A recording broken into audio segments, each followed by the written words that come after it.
Call this 6 p.m., June 19th, 2017, Citizens Budget Review Advisory Committee to order.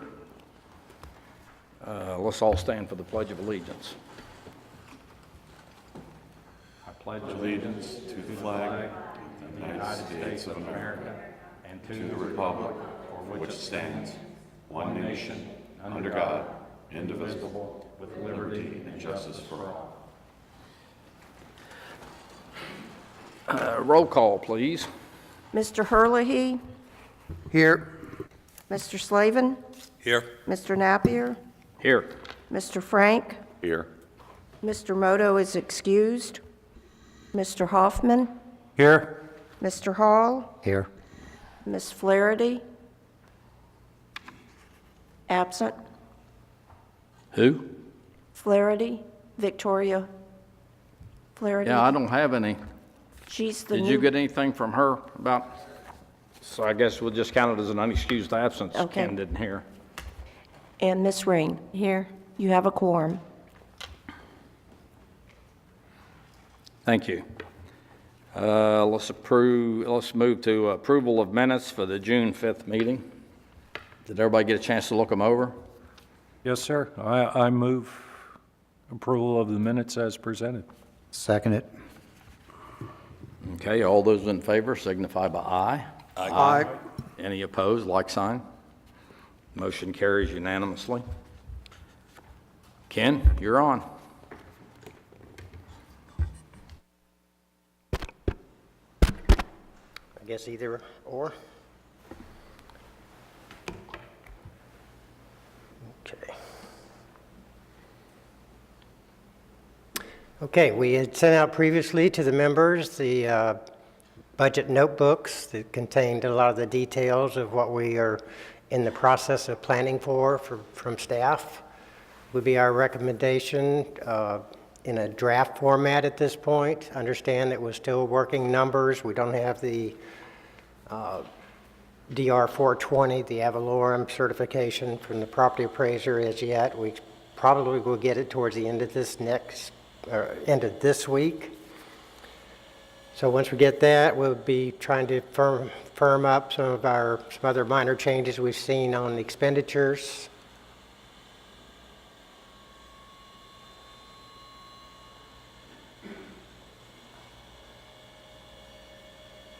That actually happened at the council meeting, I think.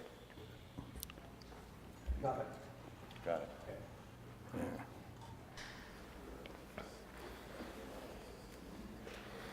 Okay, so I've also given you copies of the PowerPoint slides that I'll be going over tonight. This is an overview. Hopefully it kind of hits some of the highlights, some of the big ticket items or policy kind of matters that you would be most concerned with. And I will proceed into the PowerPoint. I don't mind questions. Hopefully if they're short on a particular slide, we can go ahead and clarify that up. I would hope if it's like probably something that's going to cause more of a detailed or extended answer, then maybe save those questions for last so we can move on through the information. So,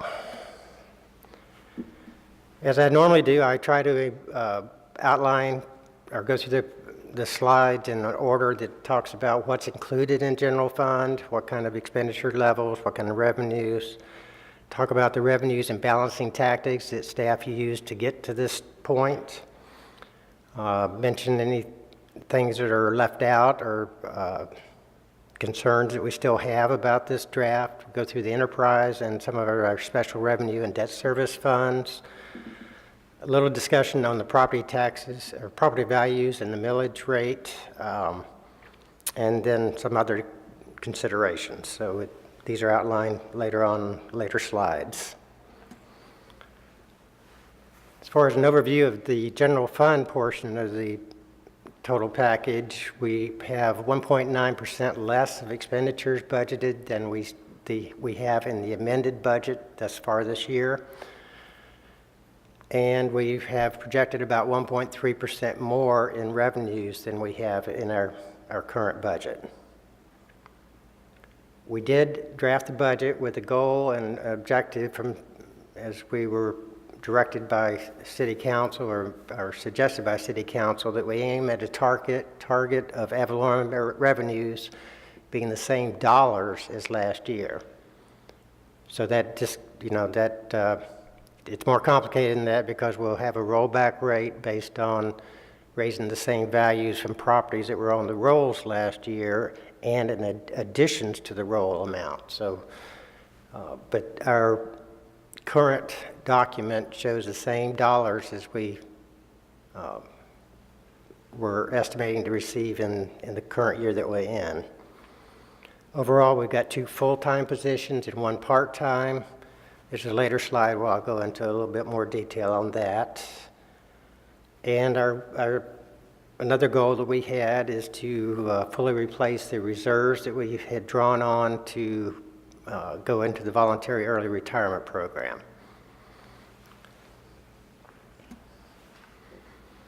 In looking at the changes, personnel costs actually would be up $582,000, operating expenses only about $6,000. This was made possible by reductions in the amount that we budgeted in general fund for capital equipment. The amount of transfers we were making out of general fund this last year that will not be anticipated in this coming year, and the fact that we had set aside this in the year that we're in $185,000 as a contingency that was paying back 1/2 of the amount for the voluntary early retirement program. So we have a net budget decrease of $233,241 on expenditures. A little bit more detail here on the pay and benefits. We've assumed our allotted monies for up to a 3% pay increase. That's still negotiable. Probably not correct to hear any comments whether that's too much, too little. At this point, we need to meet with the bargaining units, and that is probably going to be about the 3rd week in July is kind of a tentative schedule that we've outlined. We provided medical insurance premiums based on our consultant will increase 10%. Those numbers are already in the document that you have. And then the details of the position changes. So you see there's some part-time, full-time shuffling around, but there's included at this point an additional full-time police officer as well as 2 part-time officers. There's a new position of Community Development Director, CRA Manager. Some of you may recall we had a Community Development Director. That person left, and we've gone at this point without filling that slot, but we want to identify this person out of the general fund budget as being both the Community Development Director and CRA Manager, and then charge back the CRA funds to recover. We used 75% of the pay as recovered from the CRA fund as an administrative cost. We added we changed a maintenance worker in Public Works to 2 part-time positions. We had the benefit then of saving the benefits. And we added a part-timer in facilities maintenance. Gymnastic assistants, we budget for up to 10 of those currently to be designated as gymnastic assistants. They only get paid for the hours they work. There's only X amount of hours, so whether it's you show 10 or 8, it doesn't really make any dollar difference there. And actually during the year, we have a cemetery maintenance worker that we have is full-time at the cemetery now rather than part-time. And also during the year, the audiovisual technician was hired. That's a temporary slot. And I guess that about covers it. All this was possible really because of the savings from the voluntary early retirement program. We probably wouldn't be able to afford to allocate this additional personnel cost otherwise. Operating costs, there were some trade-offs there. The significant ones is $26,000 for election cost. We went to the council a couple of months ago on our payroll software. We are upgrading that, and that's going to be an annual cost of $25,500. In looking at the ditch mowing contract, the 4 cuts a year that we have programmed would continue, but the price that we have and what we're paying our current vendor, we were able to reduce that budget by $30,000. We had some extraordinary park maintenance actually budgeted this year, but we can bring that down to a normal level. And odds and ends, $24,000, it might be $500 in this account or that account, or $1,000 here and there, but the sum of all those other kind of changes is $24,000. So we're coming up with a net change of only $6,399.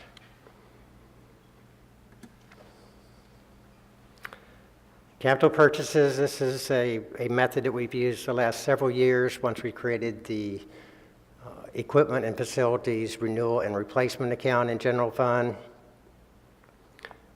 We can draw on that if we run into a problem where we think a piece of equipment is going to break down this coming year, but rather than budget for every piece of equipment we think might break down, we basically can draw on the R&R, as we refer to it, shorthand, to cover that cost without having to budget in every department, some anticipated amount of equipment that maybe or maybe not, needs replacing or repair this next year.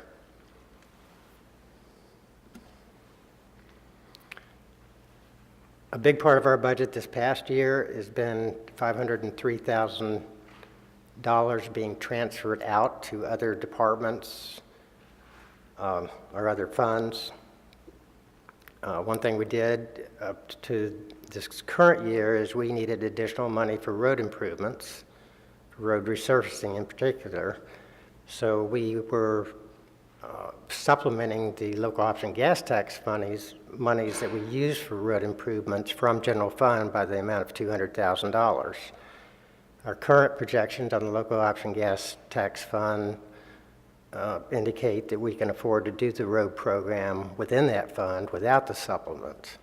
So we were able to pull that out and reduce the amount being transferred out of general fund by $200,000. We had $38,000 of carryovers and the cost of a dump truck that was basically appropriated during the year for things. The carryover part is purchase orders outstanding at the end of last year. We had to reappropriate those monies in the current year budget. So they are shown as a budgeted cost now in the current budget that we won't have next year.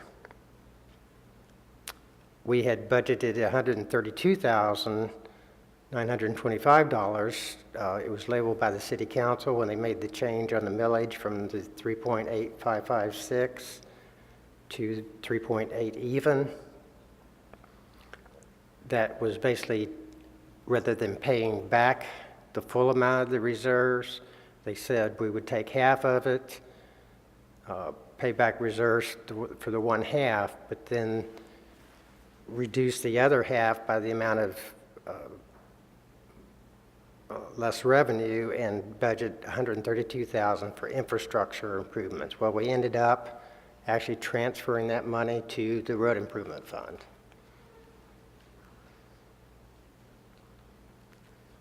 A couple of minor things. There was $5,500 spent for some airport items.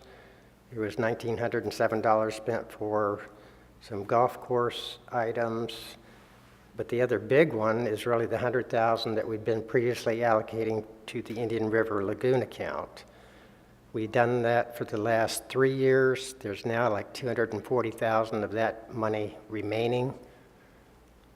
So we don't feel like we need to continue that this coming year and can drop that transfer out of general fund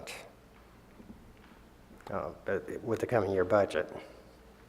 The last item, $25,000 was charged really by the building fund to the general fund because general fund collects receives collections for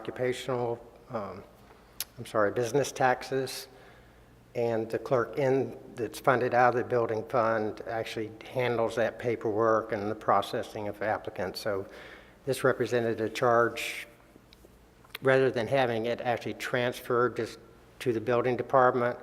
We determined a better approach is to reduce the amount the building fund pays for all of general fund services like finance, a piece of the city manager's budget. All those are allocated to each enterprise fund. So as an enterprise fund, the building department pays a substantial amount. We decided in this next year budget to just offset this 25, reduce that amount that comes to the general fund from the building fund. So same thing's accomplished, it just doesn't show as a transfer out of general fund any longer.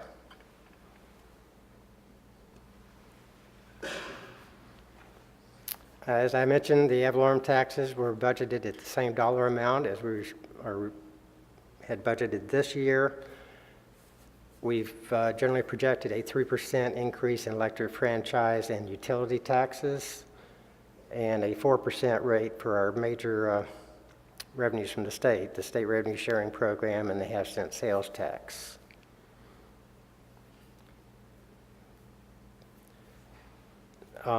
Most of you are familiar, I think, with a loan that was made a number of years ago. It did probably, I want to think 11 or 12 years ago. The general fund advanced the airport $200,000. There was a large legal expense.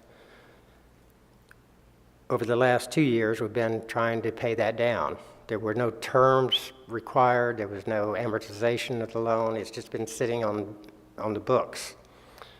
So year before last, we took off the first $50,000. We had the airport pay the general fund $50 grand. That was year before last. Then last year we had another $50,000. So that got the balance down to $100,000. This year we were looking at the airport budget and determined, well, better not do that big a piece any longer. So we budgeted in the current year $10,000. Now that we've got Hangar C and some other revenue sources coming on track, this next year I'm going to take it up to $25,000. So at the end of this coming year, we'll be down to $65,000. As we do the following year budget, we'll determine whether we can, do either more or less of that payment than the $25,000. As I mentioned, we use the equipment and facility R&R fund for any kind of just-in-case items. We've moved anything that we can that qualifies for either funding from DST or recreation impact fees. We try to move those to be funded directly out of those funds rather than out of general fund. And as I mentioned, repaying the reserves for voluntary retirement program was also a priority. The 3% raises, like I say, are cranked into the numbers for this coming year budget, and a 10% increase in health insurance. Depending on what the additions to the tax roll end up being certified at, we would have possibly some additional source of income that's not in the budget numbers at this point. Roughly $20 million of additions would result in about $72,000 in additional proceeds. So it all depends on that addition portion of the increase in the tax roll.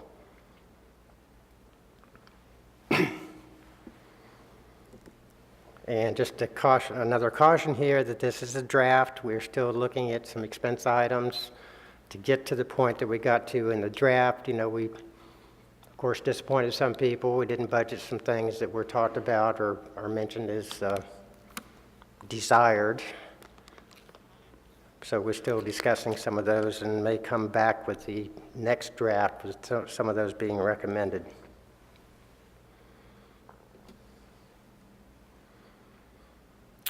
Now I do, as normally I do every year, the golf course is one of our major enterprise funds. We've got projections that are significantly more in revenue because we feel like the capital improvements and the upgrades that we expect to make on the restaurant are going to make this a very desirable facility that people will want to come to, and we'll get some more, hopefully more customers.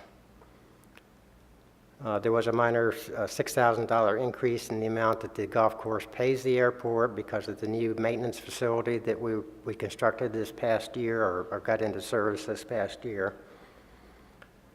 We are paying down the building fund loans. You recall from last year that we entered into the new irrigation program with the expectation we would borrow from the building fund, and that would be amortized and paid back over a 20-year period. The budget year that we're in now, we could only afford out of the golf course to pay the interest on that loan. So they only paid interest in the current year, but next year we're projecting that both the principal and interest can be paid. That, of course, assumes the level of revenues is also higher as a result of the improvements. We were scheduled in our 5-year plan to replace the golf carts every 4 years. The final payment on our bank note that we issued to buy the carts, which will be 4 years ago in October, is due on November 6th. So we are looking right now at the feasibility of going ahead and putting together a package, purchasing the new carts probably for delivery or expected delivery in this fiscal year. Motive being that would be concurrent with completion of the greens that we're doing this year. We hopefully will have a new restaurant situation and a nice facility there. I mean, overall, we expect the quality of the course and the amenities there to go up substantially enough to, and we want the carts to be a part of that, bring it all out at the same time rather than piecemeal.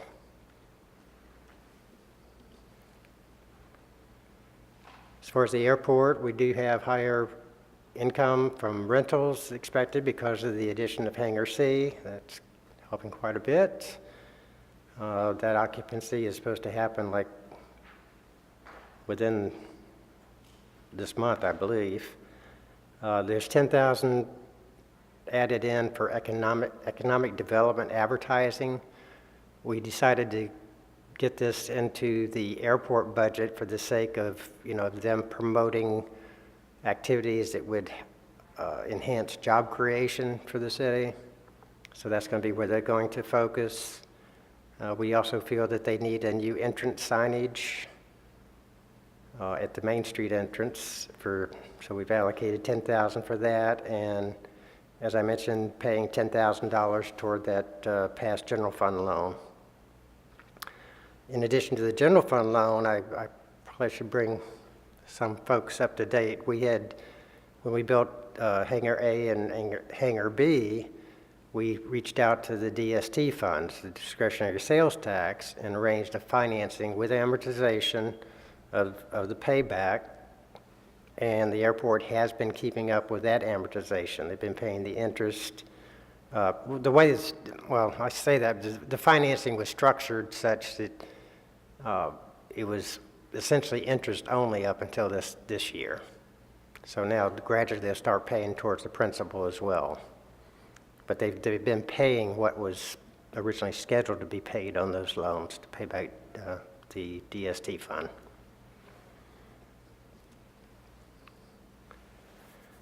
The Building Enterprise Fund is our shining star. Thanks to a couple of good years here that we've got under our belt now. Their revenues are strong. We're not sure that's going to be, well, we don't expect it to increase. So we've actually even shown some reduction in the amount of permitting revenues that would be received. since they have loaned monies to the golf course, we've got revenue coming in from the principal and interest on that golf course payment.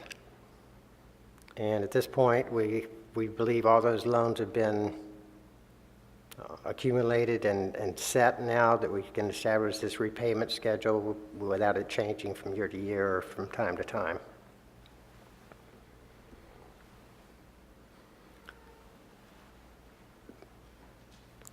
Most of y'all have the experience in governmental accounting. You know, we keep a variety of different funds.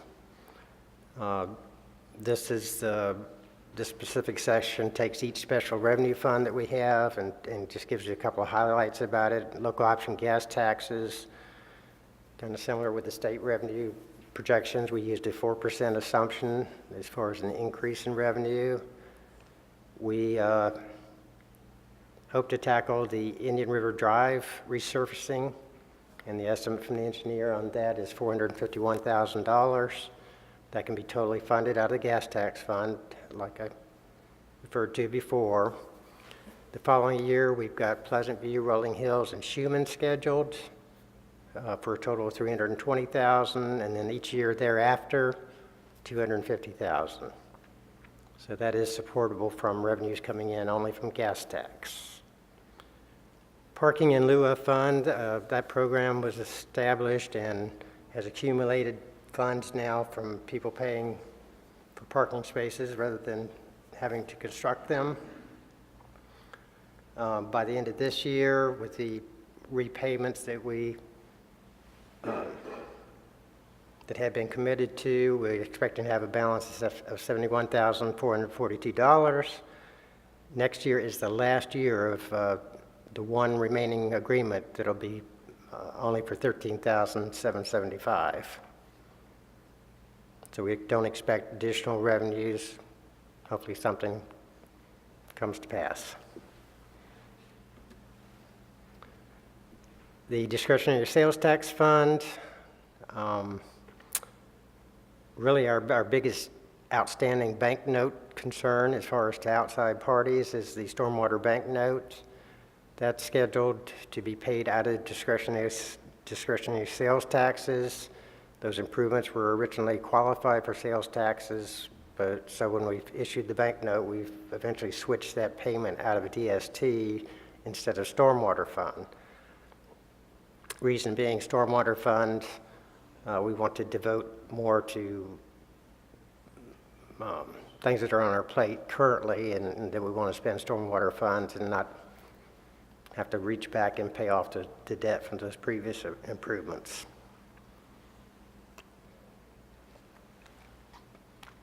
We've done as we have been doing to keep our computer technology up to date. We've been allocating monies out of DST for upgrades to computer systems. And not this next year, but the year after that, we would be scheduled to change out our personal computers, the desktops, and any portables. We have scheduled out replacement of police vehicles over all the future years of the capital improvement program. We currently have monies budgeted for phase 3 of the working waterfront, which is the shoreline work. We have determined that this year we need to close that project out. There's things it's waiting on that there's no sense in having that amount budgeted, and then we've rebudgeted for not this coming year, but the year after, to provide or to earmark funds for that part of the project at working waterfront. We expect to get a grant in 2018 for the storm crop drainage project, which is about it's a 50-50 split. So we would provide half of that as matching. And police system radio upgrades, this is something that's coming along. We've got a deadline of like 3 years out. So we're beginning to show some purchases of radios that we expect to be necessary with the new system. And there's some of the radio system base equipment will have to be replaced as well. We are showing, this is probably one that will get your attention. We've looked at the Public Works compound. We've had discussions about relocating that from its current location to a site out at the airport. We have put in this coming year budget $400,000 for the purpose of designing such a facility at an airport location. We've also allocated funds then the following 2 years to actually do the construction should everything fall nicely into place. Probably a little bit much to expect. But those funds are budgeted in this coming year for the design. We've got some heavy equipment in the stormwater fund that's being paid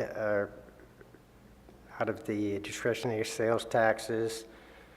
The airport projects, you know, they just keep lining up. You know, he submits the grant request to the FAA and the Florida Department of Transportation, and he's been very successful out there in getting some grants in our capital program. So the matching requirements for those future grants will be also are earmarked out of discretionary sales taxes. We have a need for a new irrigation system at the cemetery, so that item is also being funded out of DST. The Riverfront CRA Fund has some ongoing kind of expenses. We support special events down at the lakefront. We have the sign grant program. We have the septic to sewer connection program funded out of that. And I put a special note there that after the end of next, well, yeah, after 2018, we'll continue to supplement that fund, but by the end of this year, we have $230,000 already allocated to give for septic to sewer grants. We've been promoting that program. We're expecting that we'll have some increase in that program, so we want to use the $240,000 that had been allocated to the lagoon and switch that over and actually then have $470,000 in a pot that we can use then to award grants to encourage people to connect to the sewer, which in turn is all about improving the lagoon. So that's why we felt comfortable in reassigning those monies to the septic to sewer program. We've got a CRA master plan budgeted for this coming year to be done. And we want to start some type of program to replenish the trees at Riverview Park. So we've allocated monies out of the CRA in order to go towards that purpose, for expecting an annual appropriation, keep it going. We want to improve the wayfinding signage in next year's budget using CRA monies for that area. And in the following 2 years, we want to work on the street signage, so we actually have a more attractive area. In recreation impact fees, what we've provided for is, well, in the current year budget, we have pickleball at Friendship Park and football field restroom budgets. Those prices came in very unreasonable, so we are working on some of those issues to try to see exactly how much of the funding we have and whether that'll be sufficient. We're planning for the Barber Street ball field lights to be replaced starting at the end of next fiscal year and being completed in early 2019. We've got plans for a ADA playground, American with Disabilities Act, in 2018. So all that's out of recreation impact fees.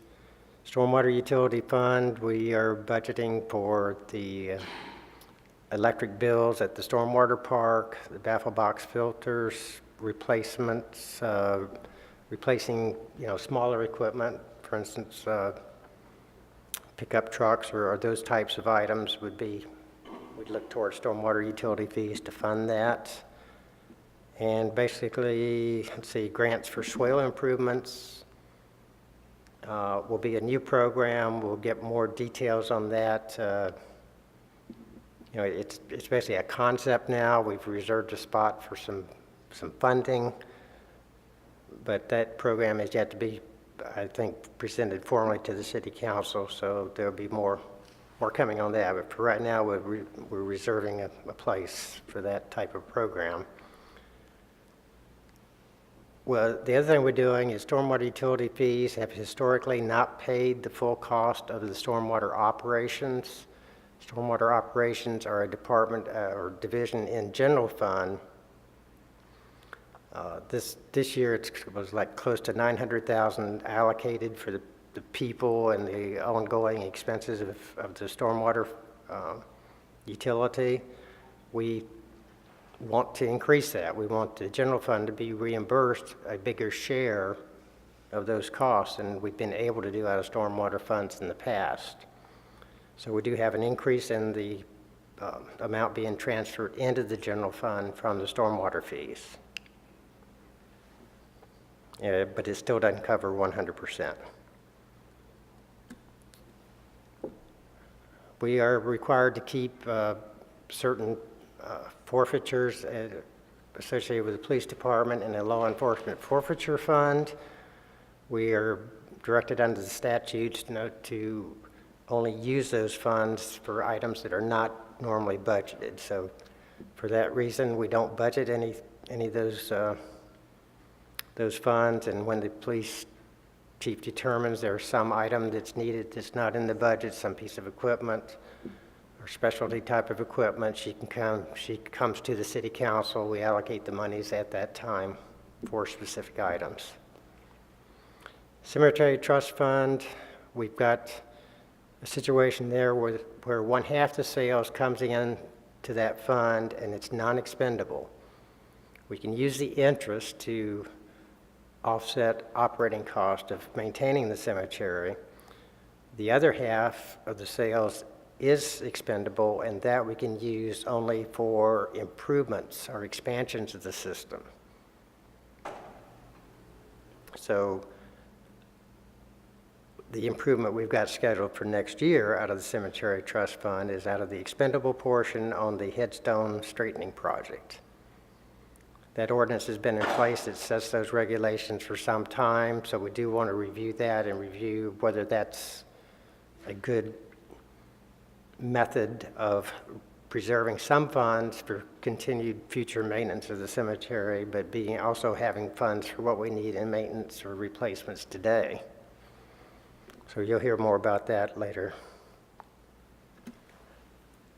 Our debt service funds are in very good shape. Our discretionary sales tax debt, which paid for the city hall and police station, was totally paid off. The final payment was on April 1st of this year.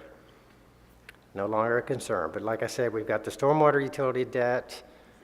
We are making the required payments on that. And at the end of this fiscal year, September 17, 2017, we'll have $1.9 million still on the books as being owed, and it doesn't mature until May of 2022. A little bit about property values and millage. Even though it's early, like I say, we don't have the DR 420. What we did get is a estimate from the property appraiser, as we do every year, which showed a $90 million increase in taxable values. So at this point, we don't know how much of that $90 million is from additions or reassessments. So I made a few assumptions just to give you kind of an idea. If you just if all that $90 million was additions and applied the same millage rate at 3.8 mils, that would add $329,000 net in additional property taxes. Of course, that's not likely. If all the increase is reassessments, then I kind of backed into maybe the rollback rate would then be adjusted downward, so you would get the same revenues, and we'd be told by the state formula that we have to roll back our millage to 3.4 or show it as a tax increase even if we wanted to stay at the same 3.8 mils. So if it was all additions, I'm thinking the rollback would probably be 3.7. If I just assumed that the additions are the same amount as received this, or the same dollar value as it was this past year, then we're probably looking at a rollback around 3.5. And then the next slide, I give you kind of the actual tax roll additions we've had for the last 5 years. So you can see last year was actually 25 million. So I was trying to be conservative there. If it should be 3.5, then and there were no no portion of that was reassessments, then you would be talking about on a $100,000 homesteaded property, only $15 a year less. Not likely to happen because I'm sure a lot of that is reassessments. And with a commercial property, you'd be talking about $30 a year less. Of course, with a 3.8 millage, if you said we're going to keep the same millage next year and there weren't any reassessments, then that's the way the formula works. They would be paying the same amount of taxes they did the previous year, at least for now. And I'll get back to why I said at least for now in a couple of the following slides. Pretty much a summation here that unsettled personnel issues, the wage opener negotiations and the health insurance increases. We hope to get more information on that probably by the end of July, before the council's meeting in August where they go through the budget and hear our presentation of our final recommendation. We always tell or advise the city council to set the proposed millage that they'll be voting on in July a bit higher. Well, not a bit higher, but at least don't reduce it and get excited about cutting taxes before we have a chance to more fully vet the budget and see if there's maybe something that would want us to either keep the same millage before going to rollback or even provide for an increase. But once you set the proposed millage, the state restricts us from going higher than that without notifying everybody by first-class mail. So not a good idea. It is the amount that will go, the proposed millage is what will go on the tax notices that go to the public. So sometime they might get upset if you're not rolling back taxes or showing the reduction in taxes, but that's better than the alternative. So another caution there that we're still working on some possible expenditure adjustments. If we see what that DR 420, how it reads, and what are additions and what are reassessments, we may feel that we need to readdress some of the expense items we've eliminated at this time. If you read the papers, you know the state came in with a bill. It was adopted that sets a referendum for November of 2018 on whether the voters want to have an increase in their homestead exemption. Probably it would be expected to pass because who wouldn't want to increased exemptions on their tax bill. But I'm not sure it's always understood on how the homestead exemption is broken down and applied to a property. People say now you're eligible for a $50,000 deduction. Well, the first $25,000 of your taxable value is exempt from taxation, so that's the original homestead exemption. The next $25,000 is actually taxed. Before you qualify for the additional homestead exemption that's already in place, with the third increment of 25,000. So you pay on only the second 25,000 of your value up until you reach past 75,000.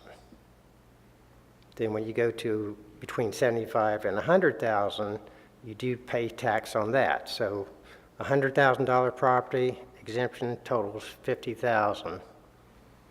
If you've got a 24, well, I won't go into that.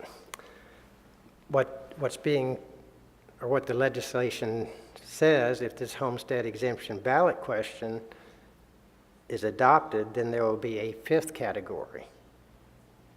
Because the law, or it reads that anything over 100,000 up to 125,000 is now exempt.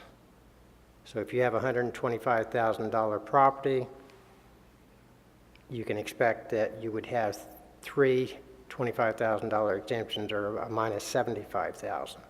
So you would effectively be paying the same taxes as someone who had a $100,000 property, because they already get the 50 off. You're being taxed on another, or being exempted from another 25, but your property is worth 25,000 more, so you'd be paying the same tax bill. There was a little catch in that bill that some critics of the adoption of that had mentioned, that the values to qualify for this last exemption are based on the Save Our Homes value. So your taxable value would not necessarily be reduced unless your Save Our Homes value exceeded the 100,000. A little catch in the law there.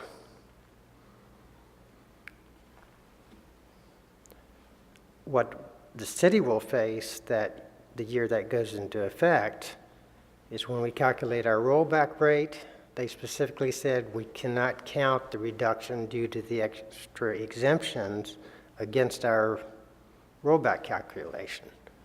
So we'll calculate rollback just as we normally have to publicize it. We'll either, well, we're changing taxes by a percentage that's above that amount, even though we may be trying to make up for what we lost just from this additional exemption. The end result, even though our governor and statements are made how we need to improve the situation for commercial development, this is going to shift the tax burden.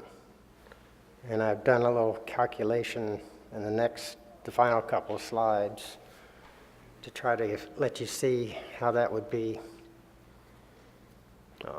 detrimental, if you know, should and when it's adopted probably, but it would be detrimental to those non-homestead properties.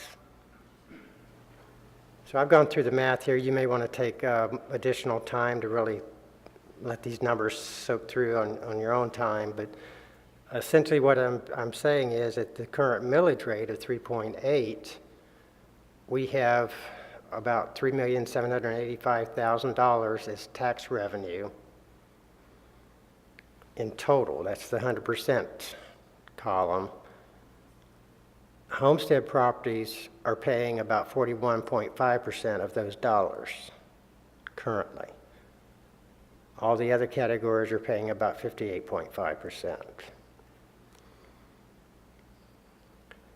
If they come through and, well, what I don't know now, of course, is how many people will qualify for this third exemption. So I'm guesstimating numbers.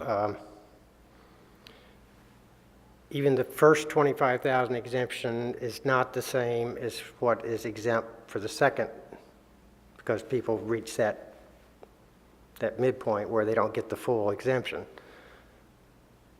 We have, I forgot the number, but I actually have information on last year's tax roll the breakdown from the property appraiser that shows me how much is in each category.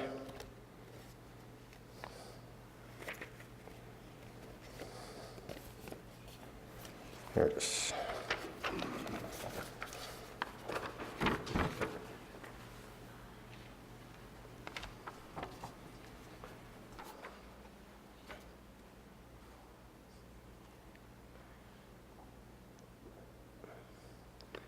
Last year, the first 25,000 exempted $180 million of property from the tax roll. The breakdown on the additional homestead took off $153 million. I'm guesstimating disproportionately that a third $25,000 exemption may take off $120 million, maybe $130, just for computation purposes. So at the $120 million added exemption amount, the structure of the proceeds, to get the same $3,785,000, we, for one thing, would have to increase the millage to about 4.297 to get the same proceeds as we had the year before.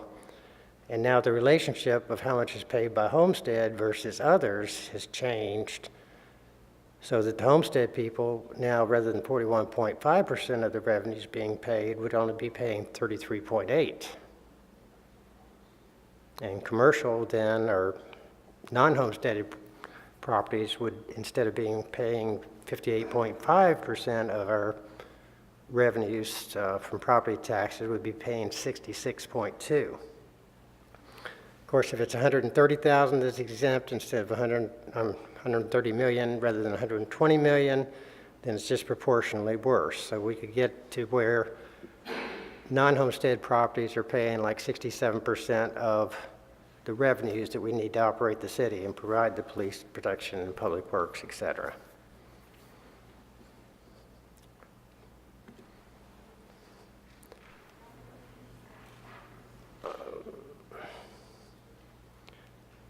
Then you say, okay, what about the value of the property? You know, ad valorem taxes are supposed to use or establish a tax rate based on the value of the property. We have what we call just value, which is what, minus any kind of transaction fees or whatever, it's what the state even requires of the property appraiser to set values at that represent something predicated on sales price or market value. We only assess, of the $1.8 billion in just value, we only assess $1.5 billion.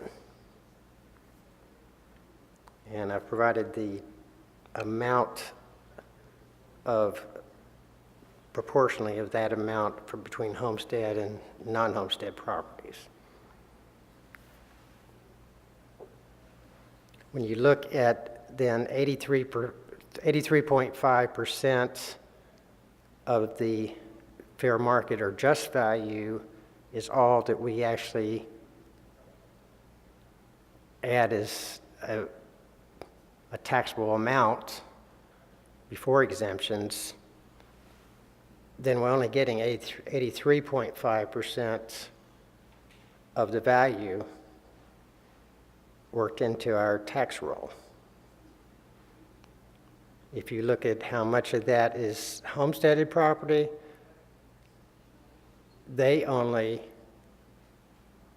are taxed on 75.3% of their just value, whereas all the others are taxed at 95.6%.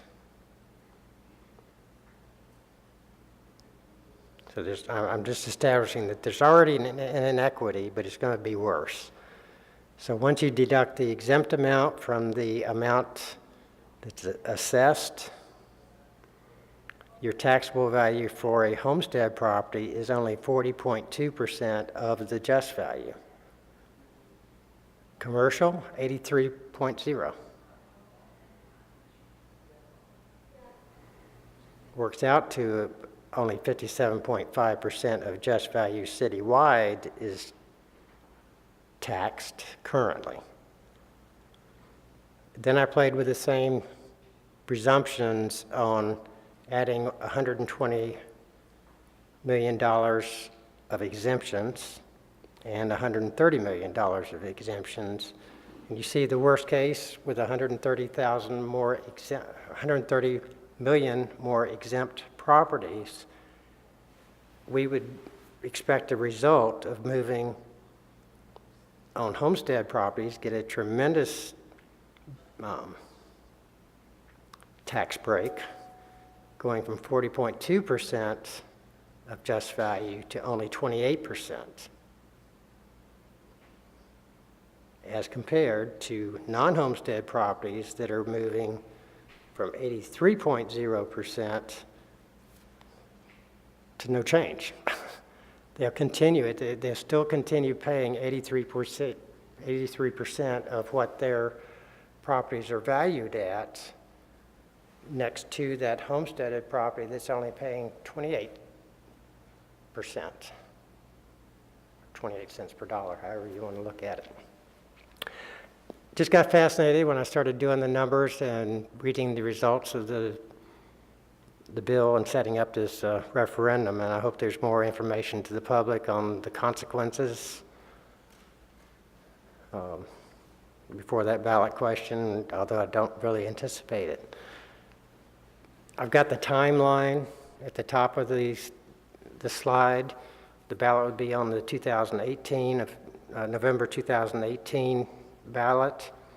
It would go into effect, according to the statute, at January 1st, 2019, which by the time we go from January 1st, you know, we get the DR 420 like in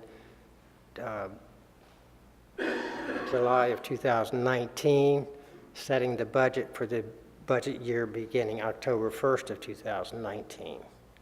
So the fiscal year 1920 is when this will impact us. We've got this coming year, the year after, and then we have to deal with it.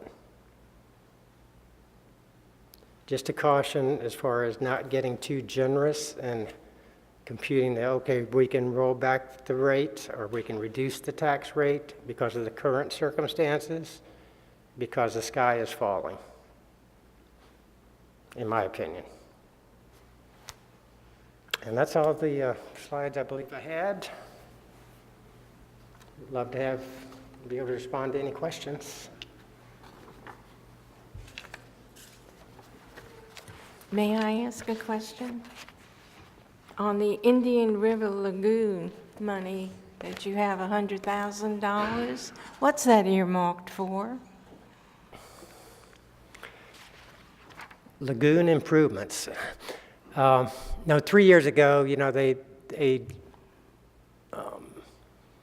actually at the behest of the Budget Committee and the driving force was the Budget Committee to increase the millage. And that's how we got to 3.8556 mils. Part of that was additional, 100,000 additional that would be used towards improvement, so towards the lagoon. We have spent or obligated almost $60,000 now between our membership fees and the Indian River Lagoon Coalition. Okay. That was the annual fee, but we have since this year dropped out of that coalition. So there is no future cost. We had an oyster mat program, and we had matching requirements on that grant, but there again, it's not substantial enough to think that we're really cutting out the possibility of continuing that program. And we feel like improving the septic to sewer program or providing more funds for that is something definitive we can say we're using those funds toward that does help the lagoon. All right, now, we did the oyster mats, okay, and that was kind of in lieu of a baffle box. Is there some way we could think about using that money that's left to buy a baffle box? And that would help the Indian River Lagoon more than anything else. That could be possible.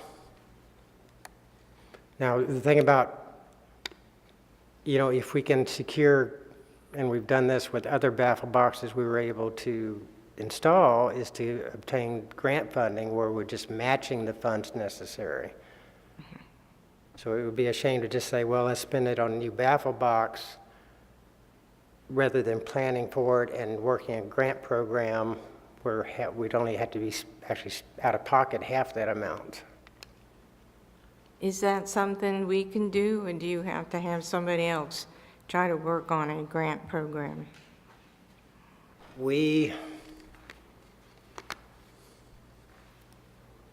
There's always that possibility that any layperson would stumble upon a grant program. We pretty much know what's out there and which ones to monitor to see if, there's currently funds reallocated for continuing the programs that are there. Is that money going to go away anytime soon? Depends. If we were, through the budget process, if we were all in agreement that we were going to supplement the septic to sewer program with those funds, gives you a large amount of money that could be allocated to those grants. Will it all be spent or earmarked? It's hard to tell. We've tried to promote the septic to sewer program, but it's not like we have a slew of applicants at every council meeting to take advantage of it. So. Oh, okay, so that also is the money that we use for the, but I thought we got another grant to use for the septic to sewer from the Indian River Lagoon Council. We got a grant. This is different money, right? This is in addition to. Right now, we have $230,000 remaining from the septic to sewer of city money. Okay. They matched $100,000, so that gives us a starting amount of $330,000 minus anything we spend between now and September to actually award some of those as grants. But assuming no grants were awarded between now and September, at the end of this year, we'd have the 330 available plus another 240. So we'd have a substantial amount earmarked for septic to sewer.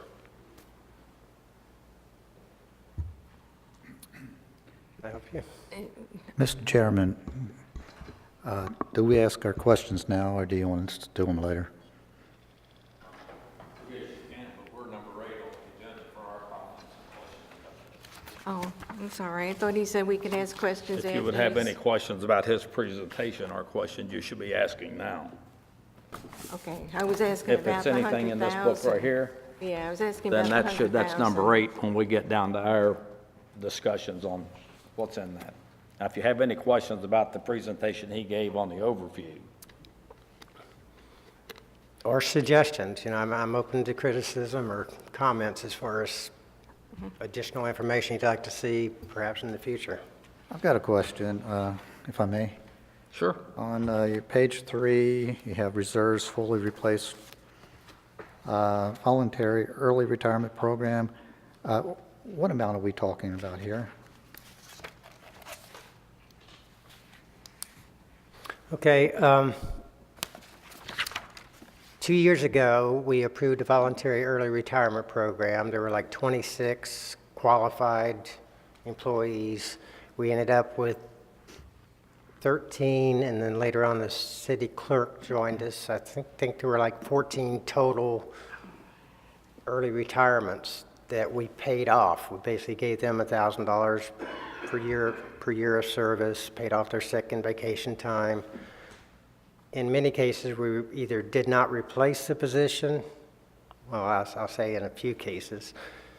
In most cases, we perhaps filled it with a lower paid either less in qualifications or a starting rate of pay versus paying the mature rate of pay. Our costs that year, by the end of the year, we had expended $371,000. The coming October, when we set the budget, we said we will pay half of that back. So our revenues would come in, we'd be able to replenish reserves by $185,000. The remainder of the $185,000 was used partially for a millage reduction, and the rest of it to set aside monies for road work or improvements. So we spent the road work portion, the $132,000 towards road work this, get my years right, this past year. And we were able to reduce the millage. So now we're looking at the second year, and we promised when we presented the early retirement program that we would pay back over 2 years. The second year then was this coming year's budget.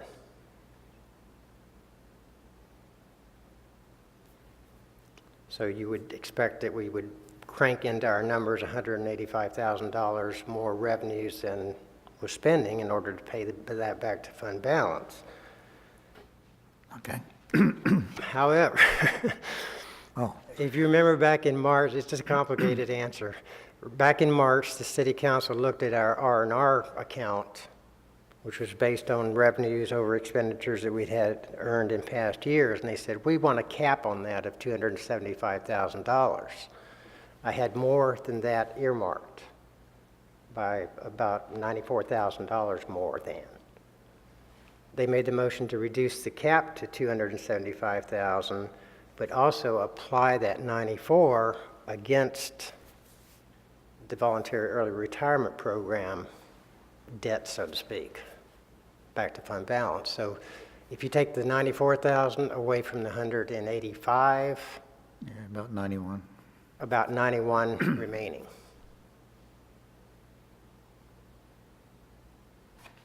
And you say that the net budget increase is $6,399. Is that from current fiscal year 17 or the amended fiscal year 17? The amended budget column, if you look at the numbers there versus next year's, So the increase would be more like from what was originally Well- budgeted last year, about 600, a little over 600,000.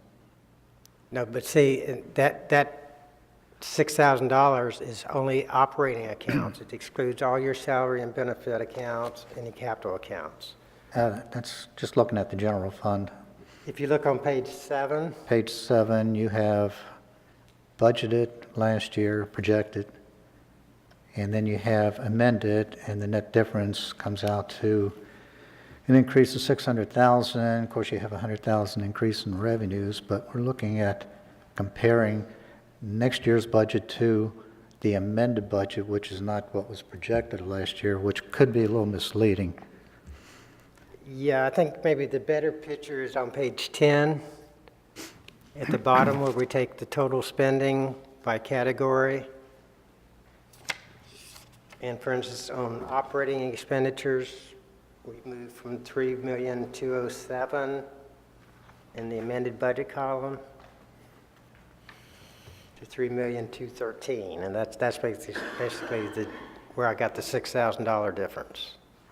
The only reason I brought that up is that it would have an impact on the fund balance. And here we're looking at a change in fund balance at 387 when, if we compare the beginning of last year to what we're doing here, it'd only be a 137,000 increase.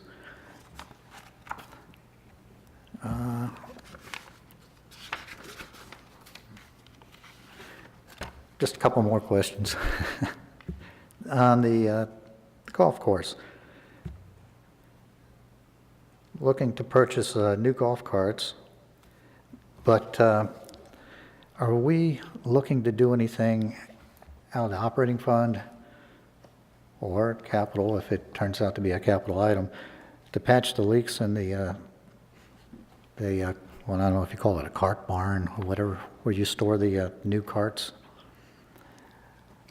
I was there the other day, and it was raining, and it was a lot of holes in the building coming in, and I was just wondering if those were going to be repaired before we put brand-new golf carts in there. I don't know the answer to that right now. I'd have to inquire about that. So I'm not sure what that would cost, but that'd be a shame to put new carts in there and just have them rained on. Should have marked the pages here.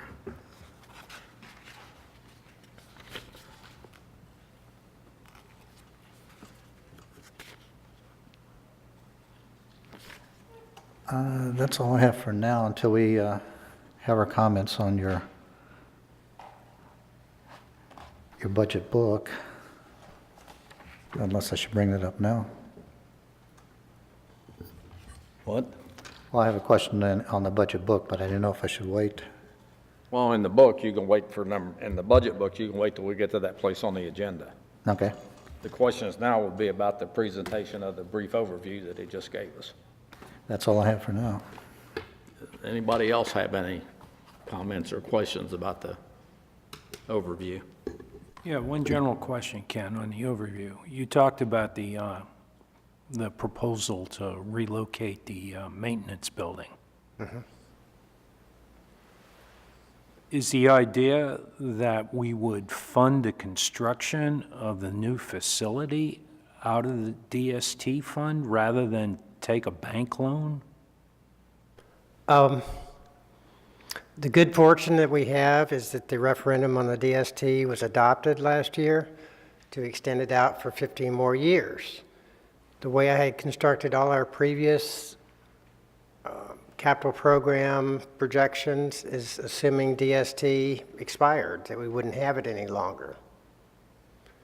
Now that we know that source of revenue is coming in future years, yes, we can afford. We have a total of $4 million of construction monies that could be afforded out of DST based on the capital improvement program. Right, we could do a We could do it bank loan, in-house. a bank loan, since this is paid off, and we can always put a new loan out there. Because the idea always was, as I understood, is to clean up that existing property then and sell that into private hands and get it back on the tax rolls. So the note could be paid off then from the proceeds from the sale of the property. Well, yeah. I mean, if I've heard I mean, Mr. I've Hill's assumed- proposal and I understand exactly where he's going, it's like move it over there to the golf course and sell that property and put it back on the tax rolls. And we kind of settled on a $4 million Wouldn't it price make tag. more sense to take take a loan out? Not if we have the cash in the bank. You'd be paying out more than we'd be able to earn on that cash. You know, if we have other needs that come up before we get to that construction, and all of a sudden we've committed all our DST monies to other things, then yeah, that could be an option now that we have that. Like you said, we have the debt capacity, that's not the issue.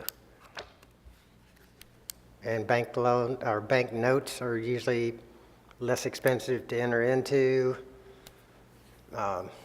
Terms are better, you don't have the credit agencies checking with me every year to prove whether we're still financially sound or not. So there's quite a bit of work effort that used to go into that.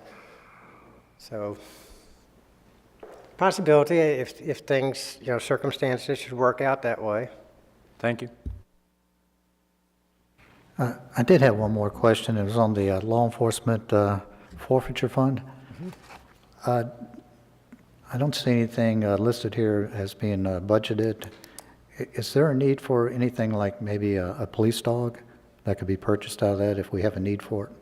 Yeah, thought I had explained that the law enforcement trust fund monies, the state statute says it's used for things that are not normally budgeted. Correct. So if we show it in the budget, particularly if it's something that we're going to like replace There every is an year, exception then we in that start. fund for police dogs, though. I'm sorry? There's an exception in that language for police dogs. Police dogs, okay. Yes.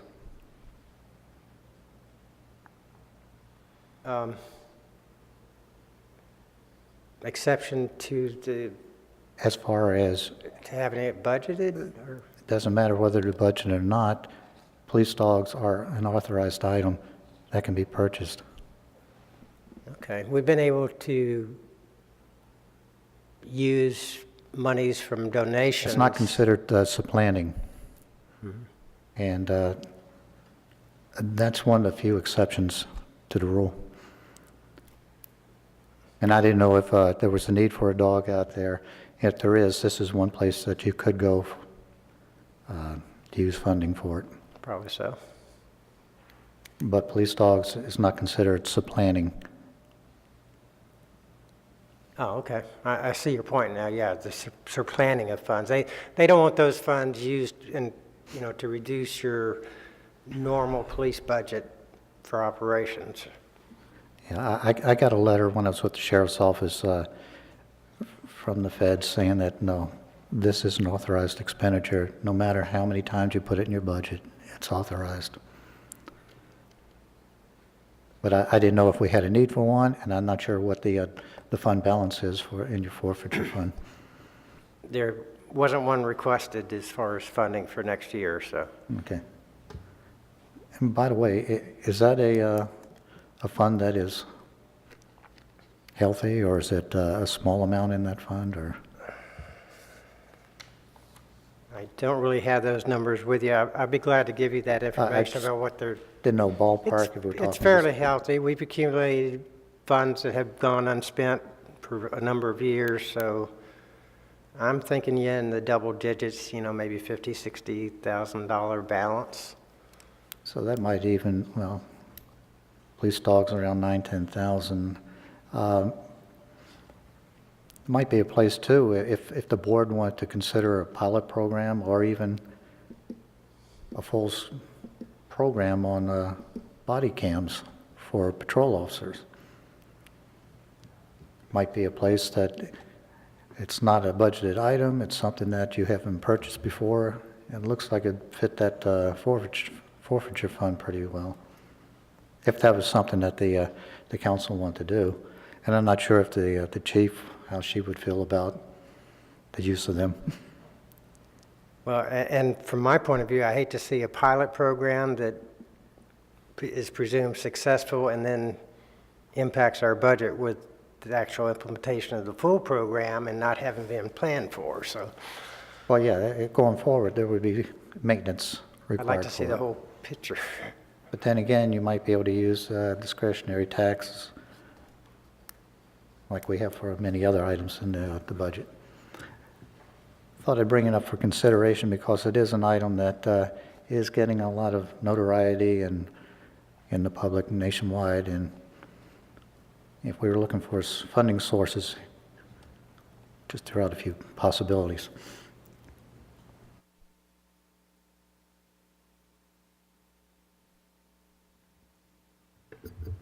Any other questions on the overview? Ed, you have any? Michael? Yes, sir. I'm just going to wait till the booklet. Now, it said in the thing that this was capital too, but I didn't see any capital stuff in here in your brief overview. It says budget and capital program. The only capital stuff I saw was in the budget book, is that correct? Yeah, I kind of mentioned some on Then we the, can get to that when we get to section 8. well, some of the enterprise funds, on those slides, I kind of gave like some of the significant ones, but I didn't really pin it down until you couldn't see funding sources or, much information about it. Just kind of mentioned it in passing. Okay, no other questions on the overview?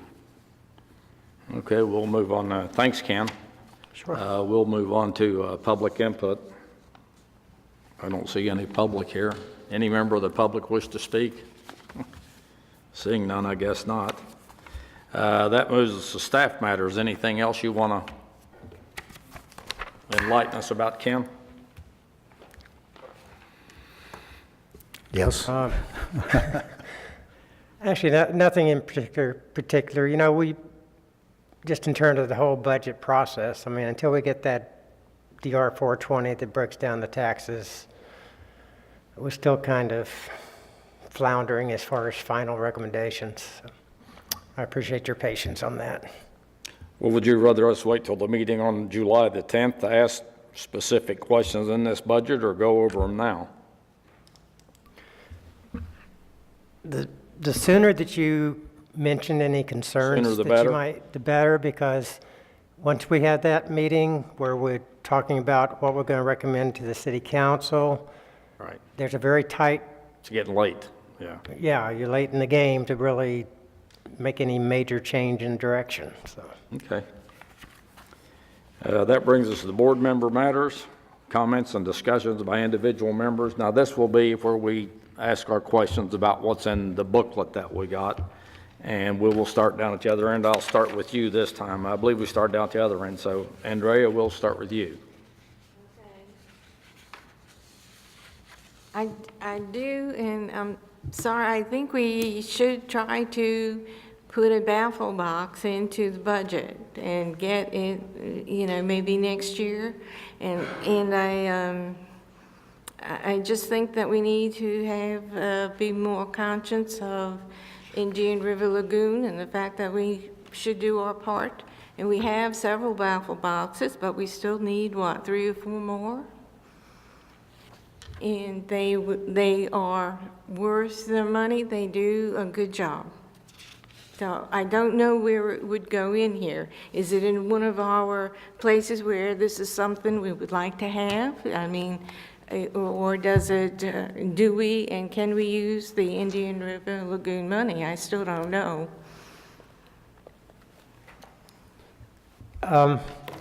Definitely, you could use the Indian River Lagoon monies there as opposed to the septic to sewer program. All right.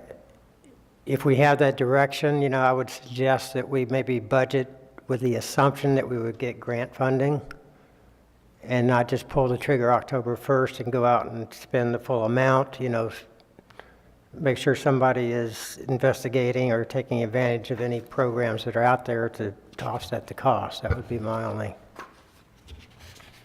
concern, but certainly I if guess our there's city engineer would be doing that. Mr. Watanabe would be doing the research for the yeah, just like with grants. the one he put in at the working waterfront, you know, was a result of mixing that into a grant program that was funding the other improvements out there, so.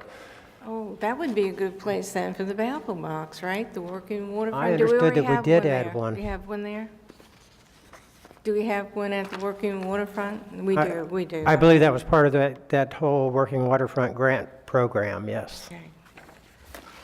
But something like that at some other location, that could be workable. Would we need another group to maybe ask for it or try to work with us on it? If the majority of this committee wanted to see that direction taken, you know, that could be included in your recommendation as a committee to the city council. Okay, thank you. That's all I had. Ken, on page 102, you talk about the swell improvement grants. Budgeted $250,000 as, I imagine, our match for the grant. Can you give us some more information on what type of work is envisioned to be done with that? The information I have on it at this point is still not well-defined, but I can share with you what my understanding when I put the numbers in here that it was going to entail. Our stormwater system has issues that we've addressed as far as the proper ditches, and then, of course, the end result of where it flows to, and make sure there's no blockage, basically. Where there have been frequent or common issues is when in the swales, as a private property owner, could be in the easement, not necessarily on their free and clear property, but they could have their pipe under their driveway, for instance, that is blocked. They're seniors, that are disabled, they don't have the ability to clear that out themselves.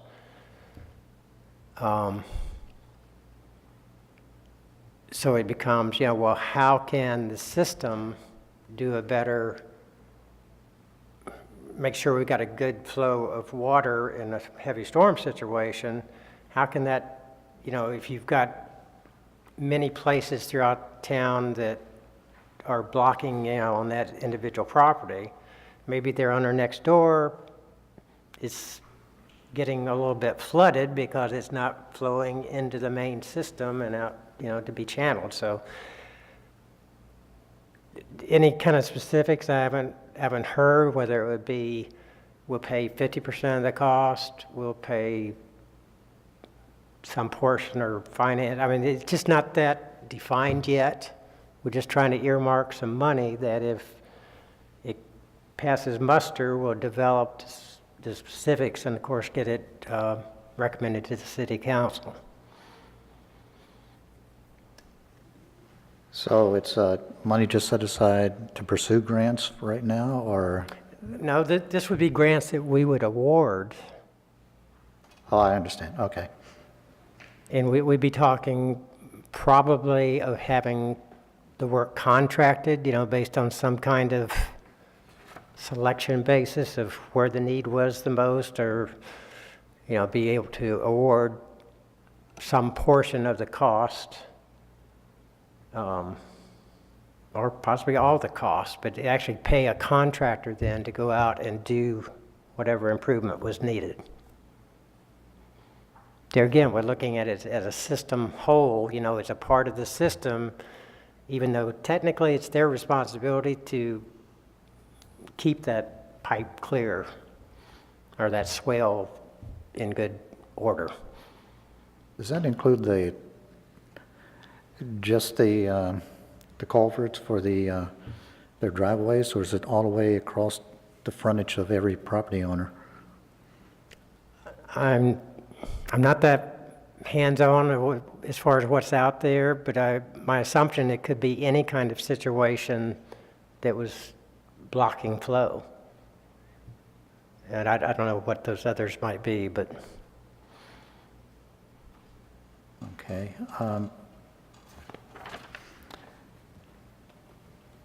Page 99, local option gas tax for traffic calming on residential streets. Is there any funding or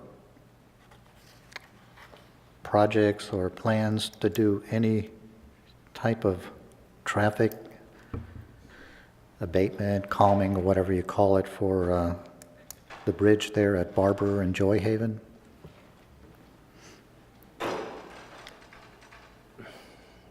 Nothing was actually recommended to me to include in the document. That's Okay. about the best answer I can give at this point. I know we asked Frank, I can't pronounce his name, Watanabe.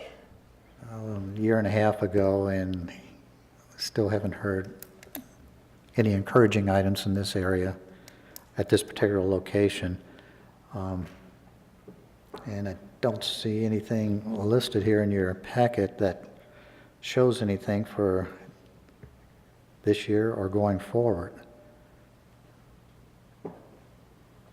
Yeah, he mentions in the backup that I obtained that $5,000 would be allocated for two possible streets that might qualify.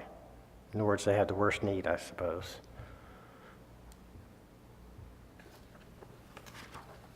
It's just something that, I'm not sure about the rest of this board, but I know one of the other board members had expressed concern that he'd heard from a lot of residents too on the matter, that something needs to be done at that intersection. And I thought Frank was going to come back and give us some estimates and ideas on some things that could possibly be done there.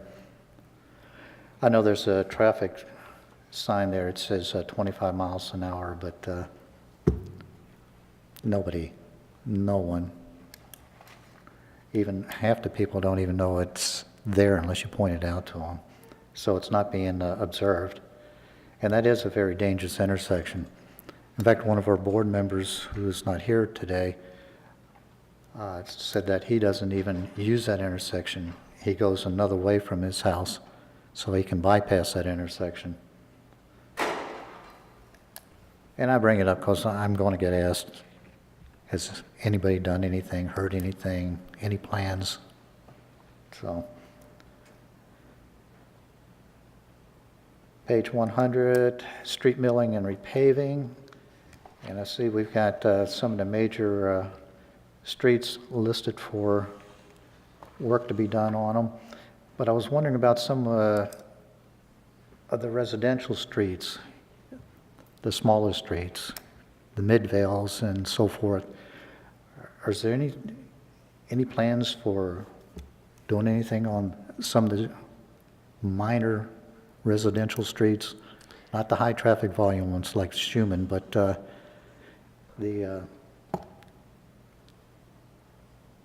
well, I take Midvale for instance. I know that there's a lot of potholes on that street, and I'm sure there are others around town that are the same way, that aren't high volume traffic but are in need of repair. Are they part of any of these funding that's listed on page 100? Yeah, the city engineer has,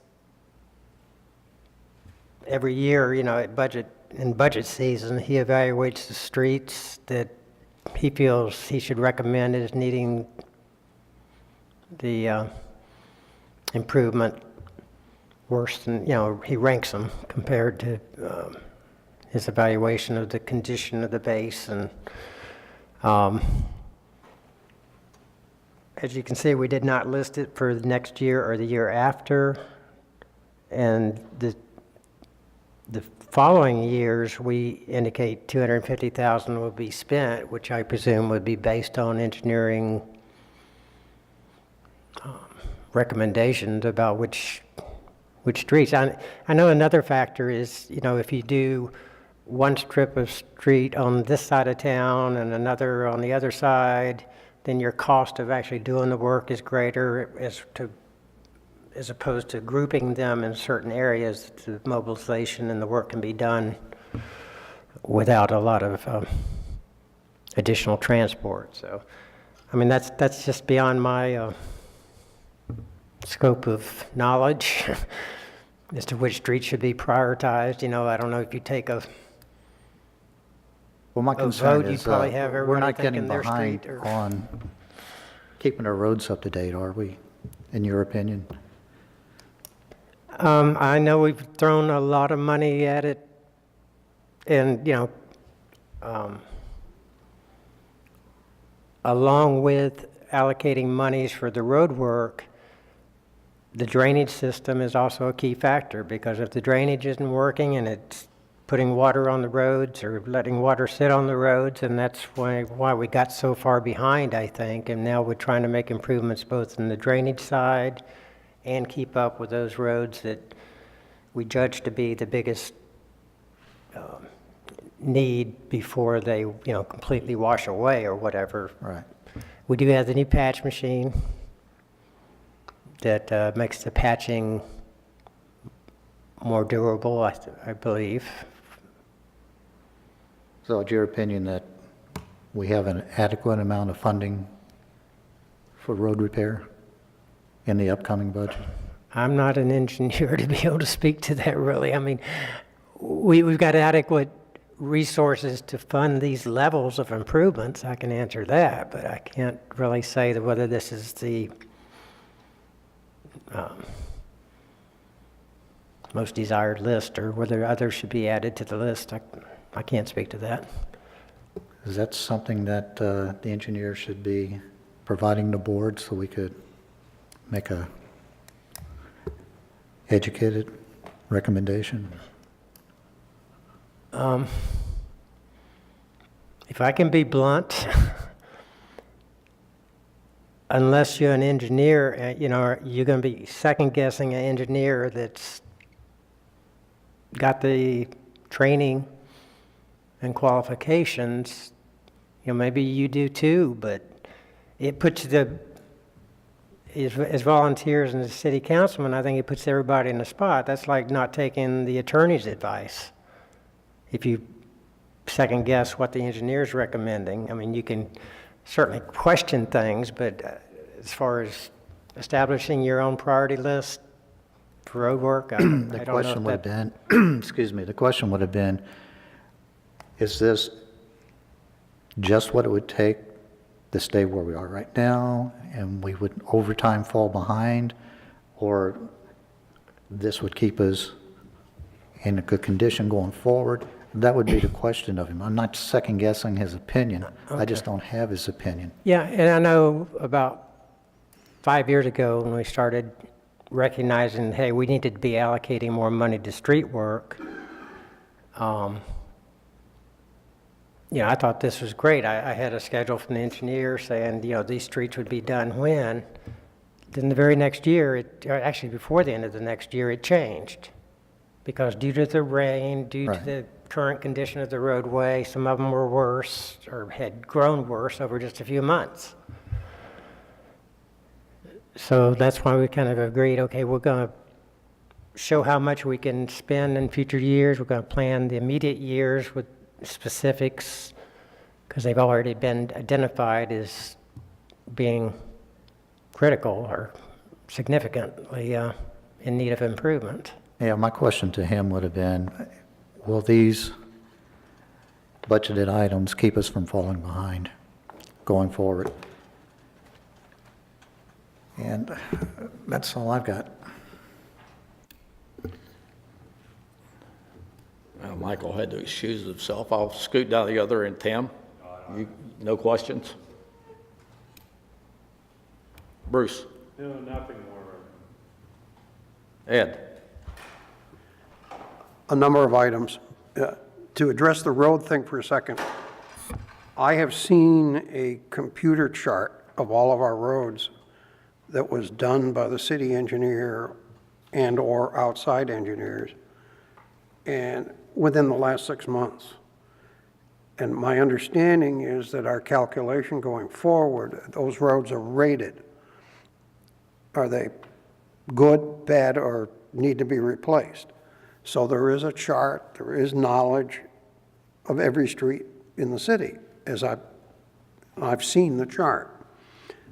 Now, as somebody just said, that changes from year to year, especially due to the drainage problems. How much, whether we have a hurricane and something happens. But there is engineering, firm engineering about the roads and what the status is.